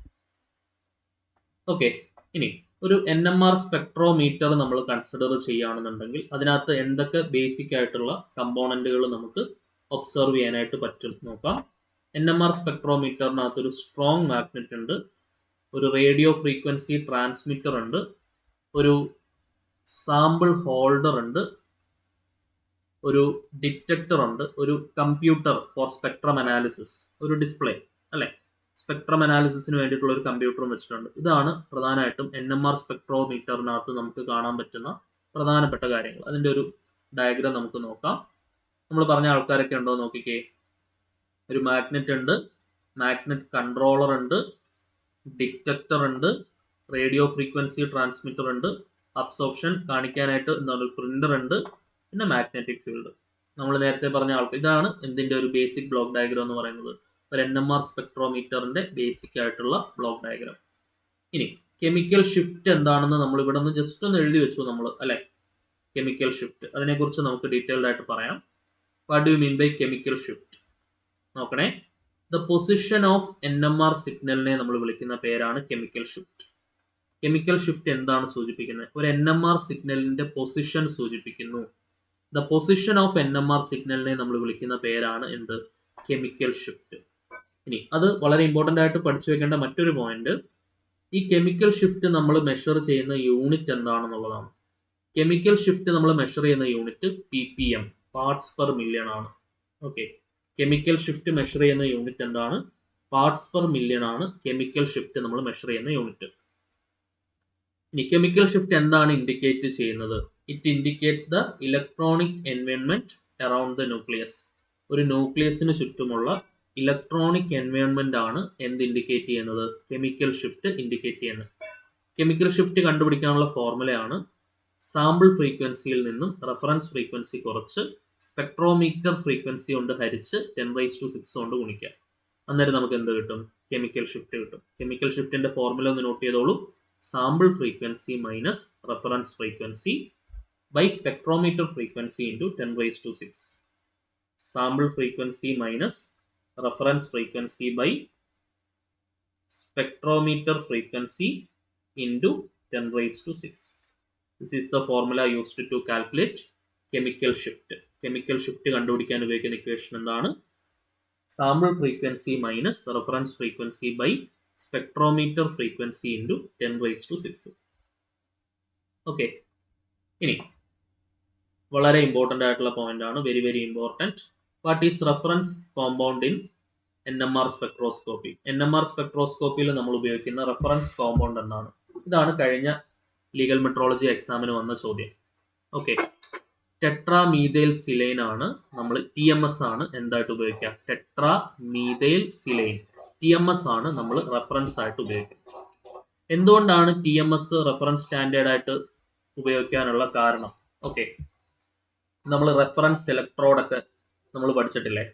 അതേപോലെ ഒരു റെഫറൻസ് ആയിട്ട് നമ്മൾ TMS വെക്കാനുള്ള കാരണം എന്താണെന്ന് ചോദിച്ചു കഴിഞ്ഞാൽ അതിൻ്റെ ഡെൽറ്റ എന്ന് പറയുന്നത് 0 പാർട്സ് പെർ മില്യൺ ആണ്. അതാണ് അതിൻ്റെ ഏറ്റവും പ്രധാനപ്പെട്ട ഒരു അഡ്വാൻറ്റേജ്. ഇതായിരുന്നു കഴിഞ്ഞ എക്സാമിന് ചോദിച്ചത്. എന്താണ് NMR സ്പെക്ട്രോസ്കോപ്പിൽ റെഫറൻസ് ആയിട്ട് ഉപയോഗിക്കുക എന്നായിരുന്നു എക്സാമിന് ചോദിച്ച ചോദ്യം. TMS ആയിരുന്നു അതിൻ്റെ ഉത്തരം. ഓക്കെ, TMS എന്ന് പറഞ്ഞാൽ എന്താണ്? കെമിക്കൽ ഷിഫ്റ്റ് എന്ന് പറയുന്നത് 0 പാർട്സ് പെർ മില്യൺ ആണ്. ഇനി TMSന്റെ അഡ്വാൻറ്റേജസ് എന്തൊക്കെയാണ്? എന്തുകൊണ്ടാണ് നമ്മൾ NMR സ്പെക്ട്രോസ്കോപ്പിയിൽ TMS ഒരു റെഫറൻസ് ആയിട്ട് ഉപയോഗിക്കുന്നത് എന്ന് ചോദിച്ചു കഴിഞ്ഞാൽ അതിൻ്റെ പീക്ക് എന്ന് പറയുന്നത് വളരെ ഷാർപ്പാണ്, കെമിക്കലി ഇനേർട്ട് ആണ്, വോളറ്റൈൽ ആണ്, ഹൈലി ഷീൽഡഡ് ആണ്. ഓക്കെ, അതുകൊണ്ട് അതിൻ്റെ സിഗ്നൽ 0 ppm അപ്പിയർ ചെയ്യുക എന്നുള്ളത് ഓർത്ത് വയ്ക്കുക. ഇത് വളരെ ഇമ്പോർട്ടൻ്റ് ആയിട്ടുള്ള പോയിന്റ് ആണ് കേട്ടോ. ഇതാണ് കഴിഞ്ഞ എക്സാമിന് വന്ന ചോദ്യം. ആ ചോദ്യം വേണമെങ്കിൽ നമുക്കൊന്ന് എഴുതാം. ആ ക്വസ്റ്റ്യൻ ഒന്ന് നോക്കിയാണേ, ഞാൻ ക്വസ്റ്റ്യൻ ഒന്ന് എഴുതിയിടാം. കഴിഞ്ഞ ലീഗൽ മെട്രോളജിക്ക് വന്ന ചോദ്യമാണ്. What is standard used in what is standard used in എന്താണ് NMR spectroscopy. What is standard used in NMR spectroscopy. NMR സ്പെക്ട്രോസ്കോപ്പിയിൽ ഉപയോഗിക്കുന്ന സ്റ്റാൻഡേർഡ് എന്തായിരുന്നു എന്നായിരുന്നു ചോദ്യം. ഓപ്ഷൻ അതിനകത്ത് ഇങ്ങനെയാണ് കൊടുത്തത്. ഒന്നാമത്തത് TMS, രണ്ടാമത്തത് CDCl3, മൂന്നാമത്തത് C6H6, നാലാമത്തത് ഓക്കെ റോമൻ ലെറ്റേഴ്സ് അല്ല, സാധാ നമ്പർ ലെറ്റേഴ്സ് ആണ് എക്സാമിന് കൊടുത്തിട്ടുണ്ടായിരുന്നത്. 1 2 3 4 തന്നെ എഴുതിയാൽ മതി കേട്ടോ. 1 2 3 4 CHCl3. അതായത് ഓപ്ഷൻ ഇങ്ങനെയായിരുന്നു. 1 only, option B 1 and 2, option C 4 only, option D 3 and 4. Okay, so what is the reference standard used in NMR spectroscopy? TMS മാത്രമാണ്. സോ 1 ഓൺലി എന്നുള്ളതാണ് നമ്മുടെ ആൻസർ. ഓപ്ഷൻ എ 1 ഓൺലി ആണ് നമ്മുടെ ആൻസർ. 1 ഓൺലി. ഇതായിരുന്നു കഴിഞ്ഞ എക്സാമിന് വന്ന ചോദ്യം.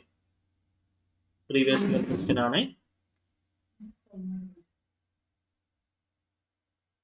ഓക്കെ, സോ റെഫറൻസ് കോമ്പൗണ്ട് ആയിട്ട് ഉപയോഗിക്കുന്ന എന്താണ്? TMS, ടെട്രാമീഥൈൽ സിലൈൻ ആണ് നമ്മൾ എന്തായിട്ട് ഉപയോഗിക്കുക? Reference compound used in NMR spectroscopy. അതിൻ്റെ ഏറ്റവും വലിയ അഡ്വാൻറ്റേജ് അതിൻ്റെ ഡെൽറ്റ വാല്യൂ എന്ന് പറയുന്നത് എന്താണ്? 0 ആണ്. ഡെൽറ്റ വാല്യൂ എന്ന് പറഞ്ഞാൽ എന്താണ്? കെമിക്കൽ ഷിഫ്റ്റ് 0 ആണ്. കെമിക്കൽ ഷിഫ്റ്റ് എന്ന് പറഞ്ഞാൽ sample frequency minus reference frequency divided by spectrometer frequency into 10⁻⁶ എന്ന് പറയുന്നതാണ് കെമിക്കൽ ഷിഫ്റ്റ്. കെമിക്കൽ ഷിഫ്റ്റ് 0 ആണ് എന്തിൻ്റെ കേസിൽ? TMSന്റെ കേസിൽ. ഓക്കെ, ക്ലിയർ ആണെന്ന് വിചാരിക്കുന്നു. സോ നെക്സ്റ്റ് എന്താണ് ഷീൽഡിംഗ് ആൻഡ് ഡീഷീൽഡിംഗ്? ഷീൽഡിംഗ് എന്ന് പറഞ്ഞാൽ high electron density around the nucleus. അതിനെയാണ് നമ്മൾ ഷീൽഡിംഗ് എന്ന് വിളിക്കുക. എന്താണ്? High electron density around the nucleus.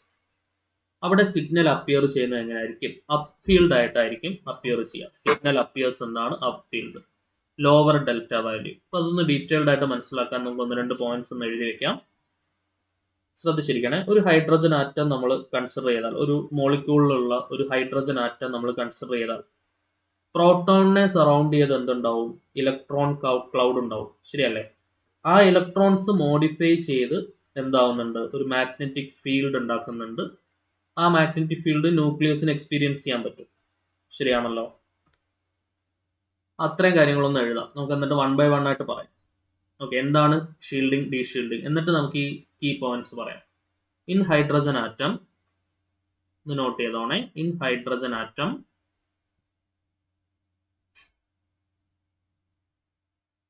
or in a molecule, in hydrogen atom or in a molecule, the proton is surrounded by an electron cloud. The proton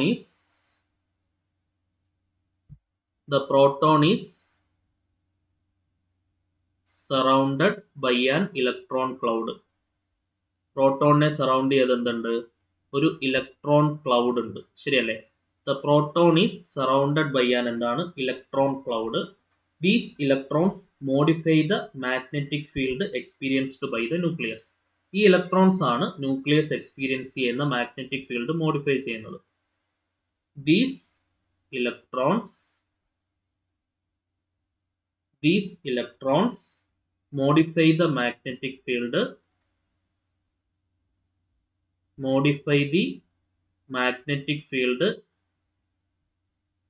experienced by the nucleus. Modify the magnetic field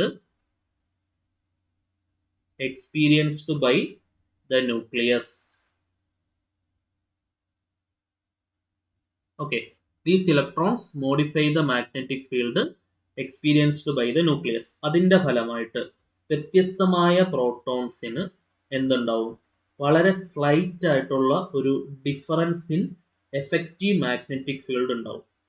okay, and resonate in different frequency. ആ എഫക്റ്റിനെ നമ്മൾ വിളിക്കുന്ന പേരാണ്, വളരെ സിമ്പിളായിട്ട് പറയുകയാണെങ്കിൽ എന്ത്? Shielding അഥവാ ഡീഷീൽഡിങ്. നോട്ട് ചെയ്തോളൂ. as a result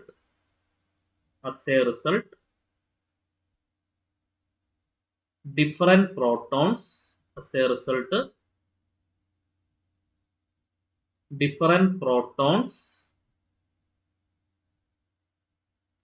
experience slightly different effective magnetic field. Slightly different effective magnetic field. Different ആയിട്ടുള്ള പ്രോട്ടോൺസിന് സ്ലൈറ്റ്ലി ഡിഫറൻ്റ് ആയിട്ടുള്ള എഫക്റ്റീവ് മാഗ്നറ്റിക് ഫീൽഡ് എക്സ്പീരിയൻസ് ചെയ്യും. Slightly different effective magnetic field.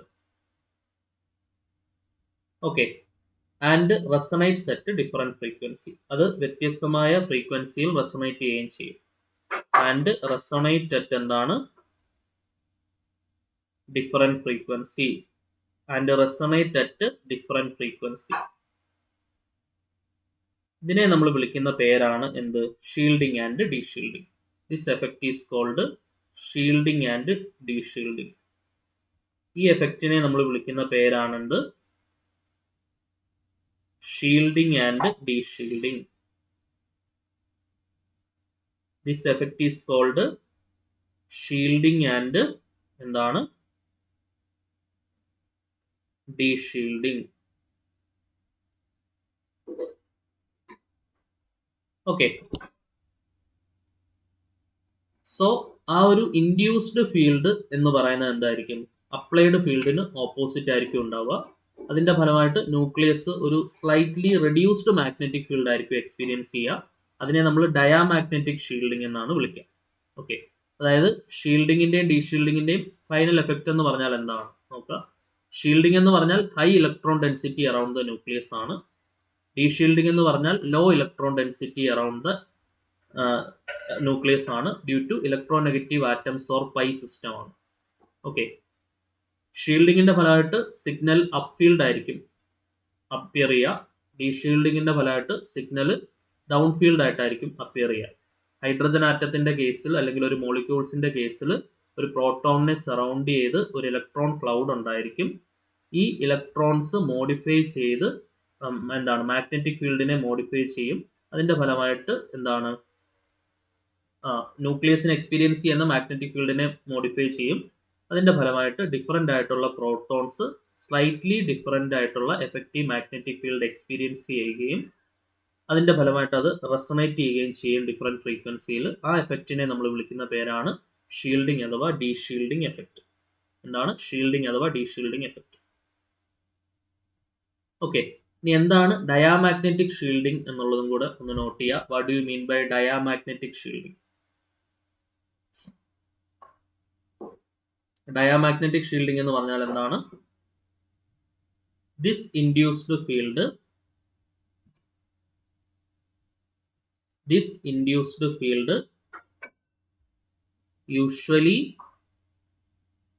usually opposes the applied field. ഈ induced field എന്ത് ചെയ്യും?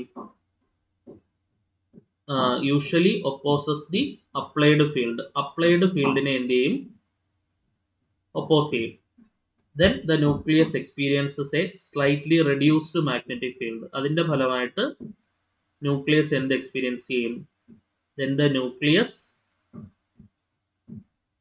experiences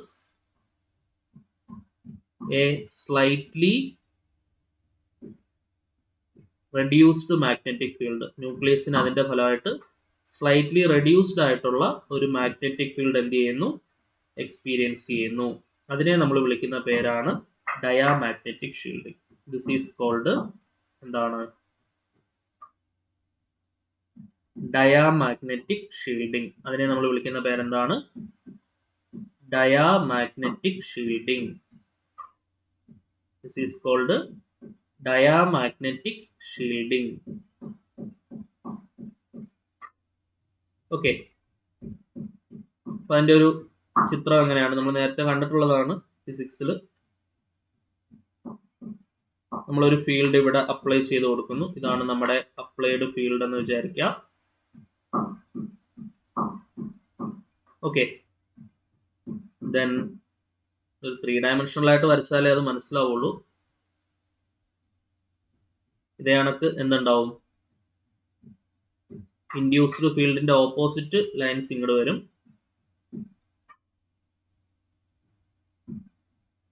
okay, figure just ഒന്ന് റഫായിട്ട് വരച്ചാൽ മതി കേട്ടോ.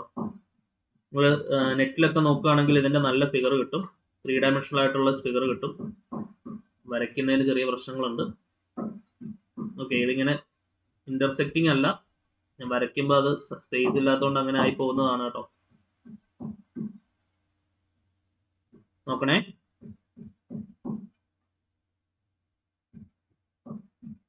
ഇതെന്താണ്, nucleus, circulating electrons. Nucleus, circulating electrons.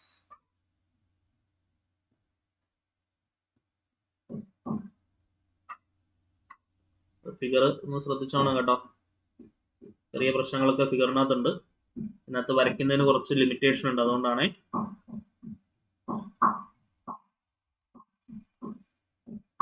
Okay, nucleus അതിന്റെ താഴെയാണ് കേട്ടോ, ന്യൂക്ലിയസും താഴെയാണ് സർക്കുലേറ്റിംഗ് ഇലക്ട്രോൺസ് കാണിച്ചിട്ടുള്ളത്. ന്യൂക്ലിയസ്, സർക്കുലേറ്റിംഗ് ഇലക്ട്രോൺസ്, ഇതെന്താണ്, നമ്മൾ ഇൻഡ്യൂസ് ചെയ്യുന്ന magnetic field, induced magnetic field.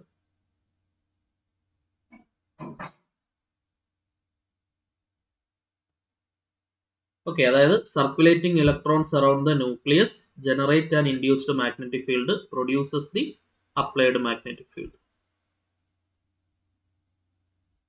Okay, അതായത് ഈ ഒരു റെഡ്യൂസ്ഡ് മാഗ്നറ്റിക് ഫീൽഡിന്റെ ഫലമായിട്ട് ന്യൂക്ലിയസിന് എന്തുണ്ടാവും, ഒരു ഹയർ അപ്ലൈഡ് എക്സ്റ്റേണൽ ഫീൽഡ് ഉണ്ടാവും. അതിന് ഒരു എക്സ്റ്റേണൽ ഫീൽഡ് റെസൊണൻസ് എന്നൊക്കെ നമുക്ക് പറയാം. അതിന്റെ ഫലമായിട്ട് എന്താണ്, ഇലക്ട്രോ നെഗറ്റീവ് ആയിട്ടുള്ള ആറ്റംസ് ഇലക്ട്രോൺസിനെ നിയർ ബൈ പ്രോട്ടോണിൽ നിന്ന് പുൾ ചെയ്യും. ആ ഇലക്ട്രോൺ വിഡ്രോവൽ എന്ത് കുറയ്ക്കും, ലോക്കൽ ഇലക്ട്രോൺ ഡെൻസിറ്റി കുറയ്ക്കും. അതിന്റെ ഫലമായിട്ട് ഒരു protective electronic shielding of the nucleus കുറഞ്ഞു വരും.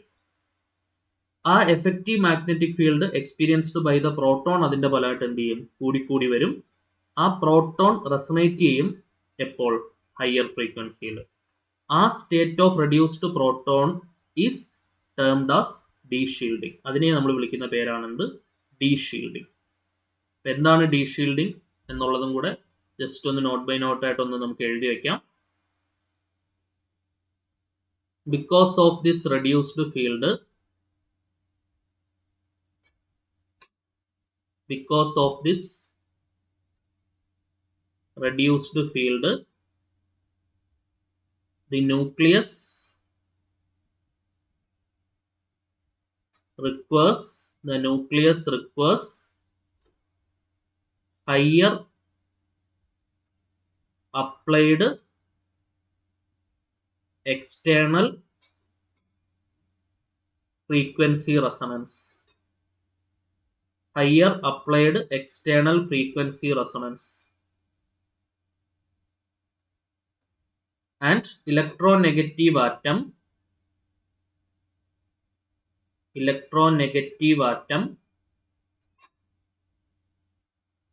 pull electrons away from nearby proton. Pull electrons away from എന്താണ്, nearby protons. Pull electrons away from nearby protons. This electron withdrawal decreases the local electron density. This electron withdrawal this electron withdrawal decreases the local electron density. ആ electron withdrawal എന്ത് കുറയ്ക്കുന്നു? Local electron density കുറയ്ക്കുന്നു. This electron withdrawal decreases the local electron density, and as a result the protective electronic shielding of the nucleus becomes weaker. The protective electronic shielding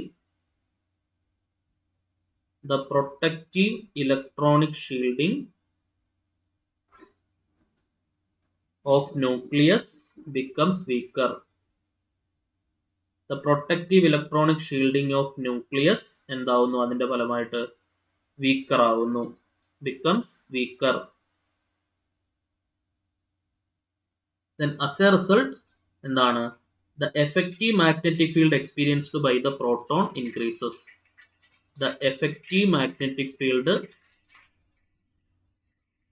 experienced by the proton increases. The effective magnetic field experienced by the proton increases. The effective magnetic field experienced by the proton അതിന്റെ ഫലമായിട്ട് എന്ത് ചെയ്യുന്നു? കൂടുന്നു. Then as a result the proton resonates at higher frequency. The proton എന്ത് ചെയ്യുന്നു? higher frequency യിൽ resonate ചെയ്യുന്നു. The proton resonates at എന്താണ്? higher frequency. പ്രോട്ടോൺ ഹയർ ഫ്രീക്വൻസിയിൽ എന്ത് ചെയ്യുന്നു? റെസൊനേറ്റ് ചെയ്യുന്നു. This state of reduced protection, അതിനെയാണ് നമ്മൾ ഡീഷീൽഡിംഗ് എന്നുള്ള പേരിട്ട് വിളിക്കുക. This state of reduced protection is called എന്താണ്?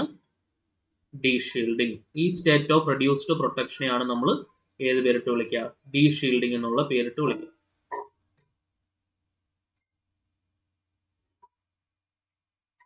ഓക്കെ, ഇതൊന്ന് നോട്ട് ഡൗൺ ചെയ്യുക. എന്നിട്ട് റിപ്പീറ്റഡ് ആയിട്ട് 2-3 പ്രാവശ്യം വായിച്ചു നോക്കുമ്പോൾ നിങ്ങൾക്ക് ഒരു ഐഡിയ കിട്ടും കേട്ടോ. യെസ്, ഇനി ഇലക്ട്രോൺ ഡെൻസിറ്റിയും ഈ ഇലക്ട്രോൺ ഷീൽഡിങ്ങും റെസൊണൻസും തമ്മിലുള്ള ഒരു ബന്ധം എന്താണ്? ഇലക്ട്രോൺ ഷീൽഡിങ് കൂടുതലാണെന്നുണ്ടെങ്കിൽ, അല്ല, ഇലക്ട്രോൺ ഷീൽഡിങ്ങിന്റെ ഫലമായിട്ട് നമ്മുടെ റെസൊണൻസ് ഫ്രീക്വൻസി കുറയാണ് ചെയ്യുക. Okay, electron shielding reduces the final resonance frequency. അപ്പോൾ ഇലക്ട്രോൺ ഷീൽഡിങ്ങിന്റെ ഫലമായിട്ട് റെസൊണൻസ് ഫ്രീക്വൻസി കുറയും എന്നുള്ള കാര്യം കൂടെ ക്ലിയർ ആയിട്ട് എന്ത് ചെയ്യുക? ഓർത്ത് വയ്ക്കുക. ഓക്കെ, സോ നെക്സ്റ്റ് കെമിക്കൽ ഷിഫ്റ്റിനെ അഫക്റ്റ് ചെയ്യുന്ന ഫാക്ടേഴ്സ് എന്തൊക്കെയാണെന്നുള്ളത് നോട്ട് ചെയ്യാം. കെമിക്കൽ ഷിഫ്റ്റിനെ അഫക്റ്റ് ചെയ്യുന്നത് ഇലക്ട്രോനെഗറ്റിവിറ്റി അഫക്റ്റ് ചെയ്യും. താഴെ പറയുന്ന ഫാക്ടേഴ്സിൽ ഏതാണ് കെമിക്കൽ ഷിഫ്റ്റിനെ അഫക്റ്റ് ചെയ്യുന്നത് എന്നുള്ള രീതിയിൽ ഒരു ക്വസ്റ്റ്യൻ പ്രതീക്ഷിക്കാം.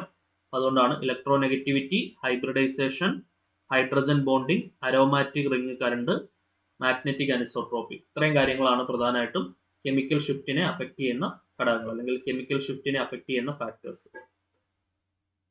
ഓക്കെ, സോ ഓരോ പ്രോട്ടോൺ ടൈപ്പ് കൊടുത്തിട്ടുണ്ട്, അതിന്റെ കെമിക്കൽ ഷിഫ്റ്റും കൊടുത്തിട്ടുണ്ട്. അതൊന്ന് നോട്ട് ചെയ്ത് വെക്കണം. അതിനകത്ത് ഏറ്റവും കൂടുതൽ ഏത്, ഏറ്റവും കുറവ് ഏത് എന്നുള്ള രീതിയിൽ ചോദ്യം വരാം. ആൽക്കെയിന് 0.8 to 1.5 ppm ആണ്. അത് പാർട്സ് പെർ മില്യൺ ആണ് യൂണിറ്റ് കേട്ടോ. പിന്നെ എന്താണ് ആൽക്കിലയിൽ CH attached to ONX, alkene, aromatic, aldehyde, carboxylic acid. എല്ലാത്തിൻ്റെയും ഒന്ന് ടേബിൾ നോക്കി വെക്കുക. അതിനകത്ത് ഏറ്റവും കൂടുതൽ ഏതാണ്, ഏറ്റവും കുറവ് ഏതാണെന്നുള്ള രീതിയിലൊക്കെയുള്ള ക്വസ്റ്റ്യൻസ് ചോദിക്കാൻ സാധ്യതയുണ്ട്. അപ്പോൾ അത് പ്രത്യേകം എന്ത് ചെയ്യുക? നോട്ട് ചെയ്ത് പഠിച്ചു വെക്കണം. ഓക്കെ, ഇനി NMR സ്പെക്ട്രോസ്കോപ്പിയുടെ അഡ്വാൻറ്റേജുകൾ എന്തൊക്കെയാണ്? മോളിക്കുലാർ സ്ട്രക്ചർ ഡിറ്റർമിൻ ചെയ്യാനായിട്ട് സഹായിക്കും. ഫങ്ഷണൽ ഗ്രൂപ്പ് ഐഡന്റിഫൈ ചെയ്യാനായിട്ട് സഹായിക്കും. ഐസോമേഴ്സിനെ ഡിസ്റ്റിങ്ക്വിഷ് ചെയ്യാനായിട്ട് സഹായിക്കും. അത് വളരെ പ്രധാനപ്പെട്ട ഒരു അഡ്വാൻറ്റേജ് ആണ്, എടുത്തു വയ്ക്കുന്ന സാധനമാണ്. ഇതൊരു നോൺ ഡിസ്ട്രക്റ്റീവ് ടെക്നിക്കാണ്. ക്വാണ്ടം ഇൻഫർമേഷനെ കുറിച്ച് ക്വാണ്ടിറ്റേറ്റീവ് ഇൻഫർമേഷൻ പ്രൊവൈഡ് ചെയ്യാനായിട്ട് നമ്മളെ ഇത് ഹെൽപ്പ് ചെയ്യും. ഓക്കെ, ഇനി ഇതിന്റെ ലിമിറ്റേഷൻ എന്താണ്? ഇൻസ്ട്രുമെന്റ് കുറച്ച് എക്സ്പെൻസീവ് ആണ്. പ്യുവർ ആയിട്ടുള്ള സാമ്പിൾസ് നമുക്ക് ആവശ്യമാണ്. Less sensitive than some spectroscopy techniques. മറ്റുള്ള സ്പെക്ട്രോസ്കോപ്പി ടെക്നിക്സുമായിട്ട് നോക്കുകയാണെങ്കിൽ സെൻസിറ്റിവിറ്റി കുറവാണ്. ഓക്കെ, ദെൻ C13 ആണെന്നുണ്ടെങ്കിൽ നമുക്ക് എന്ത് വേണം, ലോങ്ങർ അക്വിസിഷൻ ടൈം നമുക്ക് ആവശ്യമാണ്. ഇതൊക്കെയാണ് ഇതിൻ്റെ പ്രധാനമായിട്ടുള്ള ലിമിറ്റേഷൻസിൽ വരിക. ദെൻ ആപ്ലിക്കേഷൻസ് എന്തൊക്കെയാണ്? Structure determination of organic compounds. Organic കോമ്പൗണ്ട്സിന്റെ സ്ട്രക്ചർ ഡിറ്റർമിനേഷന് സഹായിക്കുന്നുണ്ട്. അൺനോൺ കോമ്പൗണ്ട്സിന്റെ ഐഡന്റിഫിക്കേഷന് സഹായിക്കുന്നുണ്ട്. ഫാർമസ്യൂട്ടിക്കൽ അനാലിസിസിന്, നാച്ചുറൽ പ്രോഡക്റ്റ് റിസർച്ചിന്, പോളിമർ അനാലിസിസിന്, ക്വാളിറ്റി കൺട്രോൾ ഇൻ കെമിക്കൽ ഇൻഡസ്ട്രീസിന്, ഇതൊക്കെ എന്തിന്റെ ആപ്ലിക്കേഷൻസിൽ വരുന്നുണ്ട്? എന്തിന്റെ ആപ്ലിക്കേഷനിൽ വരുന്നുണ്ട്? NMR സ്പെക്ട്രോസ്കോപ്പിയുടെ ആപ്ലിക്കേഷൻസിൽ വരുന്നുണ്ട്. ഓക്കെ, അപ്പോൾ ആ റെഫറൻസ് എന്താണെന്നുള്ളത് ക്ലിയർ ആയിട്ട് ഓർത്ത് വെച്ചോണം. TMS ടെട്രാമീഥൈൽ സിരേറ്റ്, അത് കഴിഞ്ഞ എക്സാമിന് ചോദിച്ചതാണ്. അത് എന്തുകൊണ്ടാണ് റെഫറൻസ് ആയിട്ട് ഉപയോഗിക്കുന്നത് എന്നുള്ളത് വളരെ ഇമ്പോർട്ടൻ്റ് ആയിട്ടുള്ള കാര്യമാണ്. ഓക്കെ, ഇനി ജസ്റ്റ് ഇതിന്റെ മാത്തമാറ്റിക്കൽ ഫോർമുലേഷൻ, വലിയ കാര്യങ്ങളൊന്നുമില്ല, ജസ്റ്റ് 1-2 പോയിന്റ്സ് ഒന്ന് പറയാം. NMR സ്പെക്ട്രോസ്കോപ്പിയുടെ മാത്തമാറ്റിക്കൽ ഫോർമുലേഷൻ 2-3 പോയിന്റ്സ് നോക്കി വെച്ചാൽ മതി. Mathematical formulation,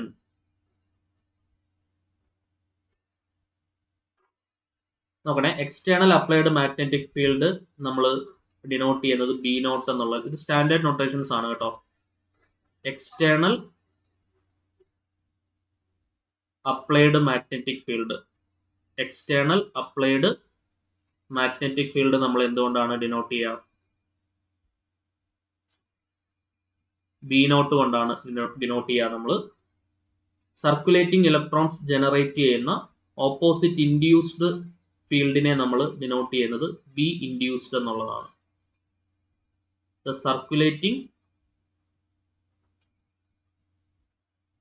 circulating electrons generate an opposing induced field. Generate an opposite induced field. അതിനെ നമ്മൾ ഡിനോട്ട് ചെയ്യുന്നത് ഡിനോട്ടഡ് ആസ് B induced എന്നാണ്. B induced. Okay, then effective field felt by the nucleus, അപ്പോൾ എന്തായിരിക്കും? B0 minus B induced ആയിരിക്കും. Therefore, the effective field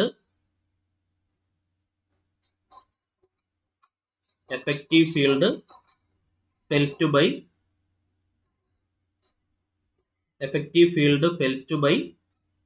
nucleus എന്ന് പറഞ്ഞാൽ എന്താണ്? ന്യൂക്ലിയസ് ഫെൽറ്റ് ചെയ്യുന്ന എഫക്റ്റീവ് ഫീൽഡ് എന്ന് പറയുന്നത് B effective is equal to B0 minus B induced. Okay, B effective is equal to B0 minus B induced. So induced field എന്ന് പറയുന്നത് എന്തിന് proportional ആണ്? അപ്ലൈഡ് ഫീൽഡിന് പ്രൊപ്പോർഷണൽ ആണ്. അത് ഓർത്ത് വെച്ചോണം കേട്ടോ. Induced field is proportional to the applied field. Okay, then paramagnetic deshielding എന്താണെന്നുള്ളത് കൂടെ നോട്ട് ചെയ്തോളൂ. നമ്മളിവിടെ ഡയാമാഗ്നറ്റിക് കേസാണ് നമ്മളിവിടെ എക്സ്പ്ലെയിൻ ചെയ്തത് അല്ലേ. ഡയാമാഗ്നറ്റിക് ഷീൽഡിങ് നമ്മൾ പറഞ്ഞു, പാരാമാഗ്നറ്റിക് ഡീഷീൽഡിങ്ങും കൂടെ ഒന്ന് പഠിച്ചു വെച്ചോണേ. നമ്മളിവിടെ പറഞ്ഞത് എന്താണ്? ഡയാമാഗ്നറ്റിക് ഷീൽഡിങ്ങിനെ കുറിച്ചാണ് പറഞ്ഞത്. Diamagnetic shielding. Okay, diamagnetic shielding പോലെ തന്നെ ഇമ്പോർട്ടൻ്റ് ആണ് പാരാമാഗ്നറ്റിക് ഡീഷീൽഡിങ്. എന്താണ് പാരാമാഗ്നറ്റിക് ഡീഷീൽഡിങ്? അതിനെ നമ്മൾ അനിസോട്രോപിക് എഫക്റ്റ് എന്നാണ് വിളിക്കുക. അതെന്താണെന്നും കൂടെ ഒന്ന് നോട്ട് ചെയ്യാം. അതോടുകൂടി സിലബസ് കംപ്ലീറ്റ് ആവും. പാരാമാഗ്നറ്റിക് ഷീൽഡിങ് ആൻഡ് ഡീഷീൽഡിങ് എന്നേ സിലബസിൽ പറയുന്നുള്ളൂ. പക്ഷെ അവർ ഏത് എക്സ്റ്റെൻഡ് വരെ ക്വസ്റ്റ്യൻ ചോദിക്കുമെന്ന് നമുക്ക് അറിയാൻ പറ്റില്ല. അപ്പോൾ അതുകൊണ്ട് നമുക്ക് മൊത്തത്തിൽ നോക്കണം. പാരാമാഗ്നറ്റിക് ഡീഷീൽഡിങ്, ഇതിനെ നമ്മൾ വിളിക്കുന്നത് അനിസോട്രോപിക് എഫക്റ്റ് എന്നാണ്. എന്താണ്? ഒരു അനിസോട്രോപിക് എഫക്റ്റ് ആണ്.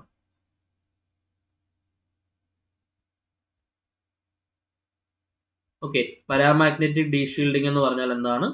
അനിസോട്രോപിക് എഫക്റ്റ് ആണ്. സോ അതായത് pi electrons, systems containing pi electrons അല്ലെങ്കിൽ അരോമാറ്റിക് റിങ്സ് ആണെന്നുണ്ടെങ്കിൽ സർക്കുലേറ്റിംഗ് ഇലക്ട്രോൺസ് ഒരു കണ്ടിന്യൂസ് ആയിട്ടുള്ള റിങ് കറണ്ട് ഉണ്ടാക്കും. എന്തുണ്ടാക്കും? സർക്കുലേറ്റിംഗ് ഇലക്ട്രോൺസ് കണ്ടിന്യൂസ് ആയിട്ടുള്ള ഒരു റിങ് കറണ്ട് ഉണ്ടാക്കും. അത് ആദ്യമേ ഒന്ന് നോട്ട് ചെയ്യാം. നമുക്ക് എക്സ്പ്ലെയിൻ ചെയ്യുന്നതിനോടൊപ്പം തന്നെ നോട്ട് ചെയ്ത് പോവാം. In systems containing pi electrons, in systems containing pi electrons or aromatic rings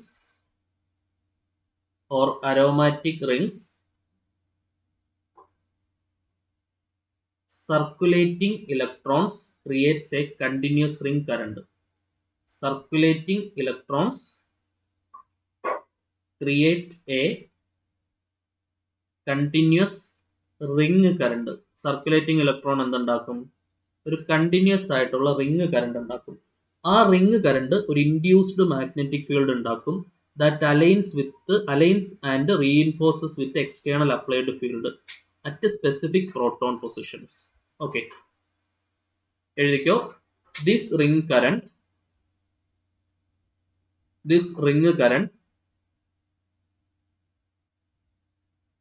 produces an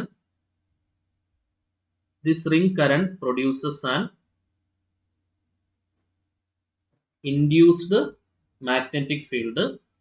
This ring current produces an induced magnetic field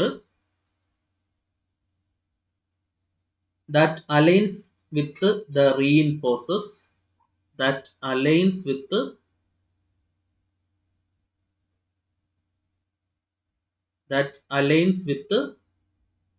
and reinforces the external applied field at a specific proton position. The external applied field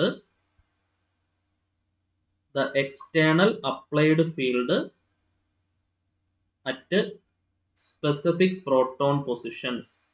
At എന്താണ്? Specific proton positions. That reinforces the external applied field at എന്താണ്? Specific proton position. Because of this induced field augments the applied field, the target proton experience a significantly greater net magnetic field. അതിന്റെ ഫലമായിട്ട് എന്താണ്? Target പ്രോട്ടോൺസിന് ഒരു കൂടുതൽ magnetic field experience ചെയ്യും. So because of this induced field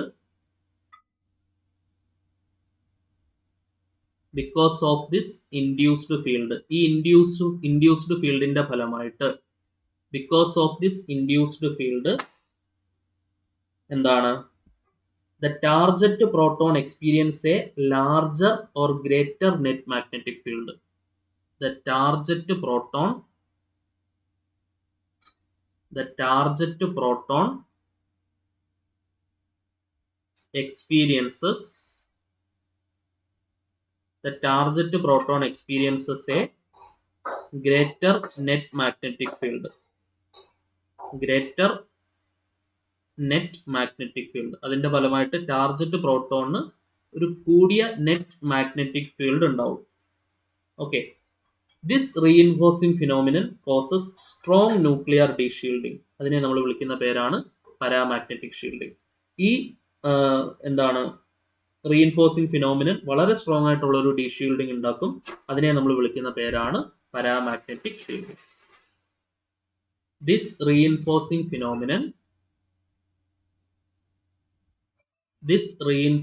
phenomenon causes എന്താണ്? strong nuclear shielding. This reinforcing phenomenon causes strong nuclear shielding. ഈ reinforcing phenomenon എന്തുണ്ടാക്കും? വളരെ strong ആയിട്ടുള്ള ഒരു ന്യൂക്ലിയർ ഷീൽഡിംഗ് ഉണ്ടാക്കും. കോൾഡ് എന്താണ്? അതിനെ നമ്മൾ വിളിക്കുന്ന പേരാണ് പാരാമാഗ്നറ്റിക് ഡീഷീൽഡിംഗ്. അതിനെ വിളിക്കുന്ന പേരെന്താണ്? Paramagnetic deshielding. That is called paramagnetic deshielding. അതിനെ നമ്മൾ വിളിക്കുന്ന പേരാണെന്ത്? Paramagnetic deshielding. ഓക്കെ, ഈ പാരാമാഗ്നറ്റിക് ഡീഷീൽഡിംഗ് ആണ് ആക്ച്വലി പ്രോട്ടോൺ അബ്സോർപ്ഷൻ സിഗ്നൽസിനെ എന്താണ് ഒരു ഹയർ ഫ്രീക്വൻസി, ഒരു ഡൗൺ ഫീൽഡ് ആക്കുന്നത്. ഹയർ ഫ്രീക്വൻസി ഓൺ സ്പെക്ട്രത്തിൽ ഡൗൺ ഫീൽഡ് ആക്കുന്നത്. ഓക്കെ, സോ ഇത്രയായിരുന്നു നമുക്ക് സിലബസ് പ്രകാരം ഈ ഒരു മൊഡ്യൂളിൽ പഠിക്കാനുണ്ടായിരുന്നത്. ഓക്കെ, ഈ നോട്ട്സ് നമ്മൾ അപ്ലോഡ് ചെയ്യുമ്പം ആ നോട്ട്സ് വെച്ചിട്ട് ഇടയ്ക്കിടയ്ക്ക് ഒന്ന് റിവൈസ് ചെയ്യുക. കുറച്ച് പ്രയാസമുള്ള ഒരു മൊഡ്യൂളാണ്. എവിടെ നിന്ന് വേണമെങ്കിലും ഇതിനകത്ത് ക്വസ്റ്റ്യൻ ചോദിക്കാം, അതുകൊണ്ട് നമുക്കിത് മുഴുവൻ പറയാണ്ട് പോകാൻ പറ്റില്ല. ഓക്കെ, സോ എന്താണ് പാരാമാഗ്നറ്റിക് ഡീഷീൽഡിംഗ് എന്ന് പറയുന്നത്, എന്താണ് മാത്തമാറ്റിക്കൽ ഫോർമുലേഷൻ, എന്താണ് കെമിക്കൽ ഷിഫ്റ്റ്, എന്താണ് ടെട്രാമീഥൈൽ സിലൈൻ, അതിൻ്റെ കെമിക്കൽ ഷിഫ്റ്റിൻ്റെ യൂണിറ്റ് എങ്ങനെയാണ്, എന്താണ് ഡീഷീൽഡിംഗ് എന്ന് പറയുന്നത്, എന്താണ് ഷീൽഡിംഗ് എന്ന് പറയുന്നത്, എന്താണ് ഡയാമാഗ്നറ്റിക് ഷീൽഡിംഗ് എന്ന് പറയുന്നത്, NMR സ്പെക്ട്രത്തിൻ്റെ പ്രത്യേകതകൾ എന്തൊക്കെയാണ്, NMR സ്പെക്ട്രോസ്കോപ്പി എന്ന് പറഞ്ഞാൽ എന്താണ്, ഇങ്ങനെയുള്ള കാര്യങ്ങളൊക്കെയാണ് നമ്മൾ പ്രധാനമായിട്ടും ഈ ക്ലാസ്സിൽ ഡിസ്കസ് ചെയ്തത്. ഓക്കെ, നമുക്ക് ക്വസ്റ്റ്യൻസ് എങ്ങനെയാണ് കൂടുതൽ ചോദിക്കുക എന്നുള്ളത് അടുത്ത ക്ലാസ്സിൽ നമുക്ക് ചർച്ച ചെയ്യാം. നമ്മുടെ ഡെയിലി റിവിഷൻ സീരീസിൻ്റെ ഭാഗമായിട്ട് നമ്മൾ കംപ്ലീറ്റഡ് ആയിട്ടുള്ള ടോപ്പിക്സിൽ നിന്നുള്ള പരമാവധി ചോദ്യങ്ങൾ നമ്മൾ ഇൻക്ലൂഡ് ചെയ്യുന്നുണ്ട് കേട്ടോ. സോ അപ്പോൾ നമുക്ക് നെക്സ്റ്റ് മൊഡ്യൂളായിട്ടുള്ള എൻവയോൺമെൻറ്റൽ കെമിസ്ട്രിയുമായിട്ട് നമുക്ക് അടുത്ത ക്ലാസ്സിൽ കാണാം. Until then bye bye.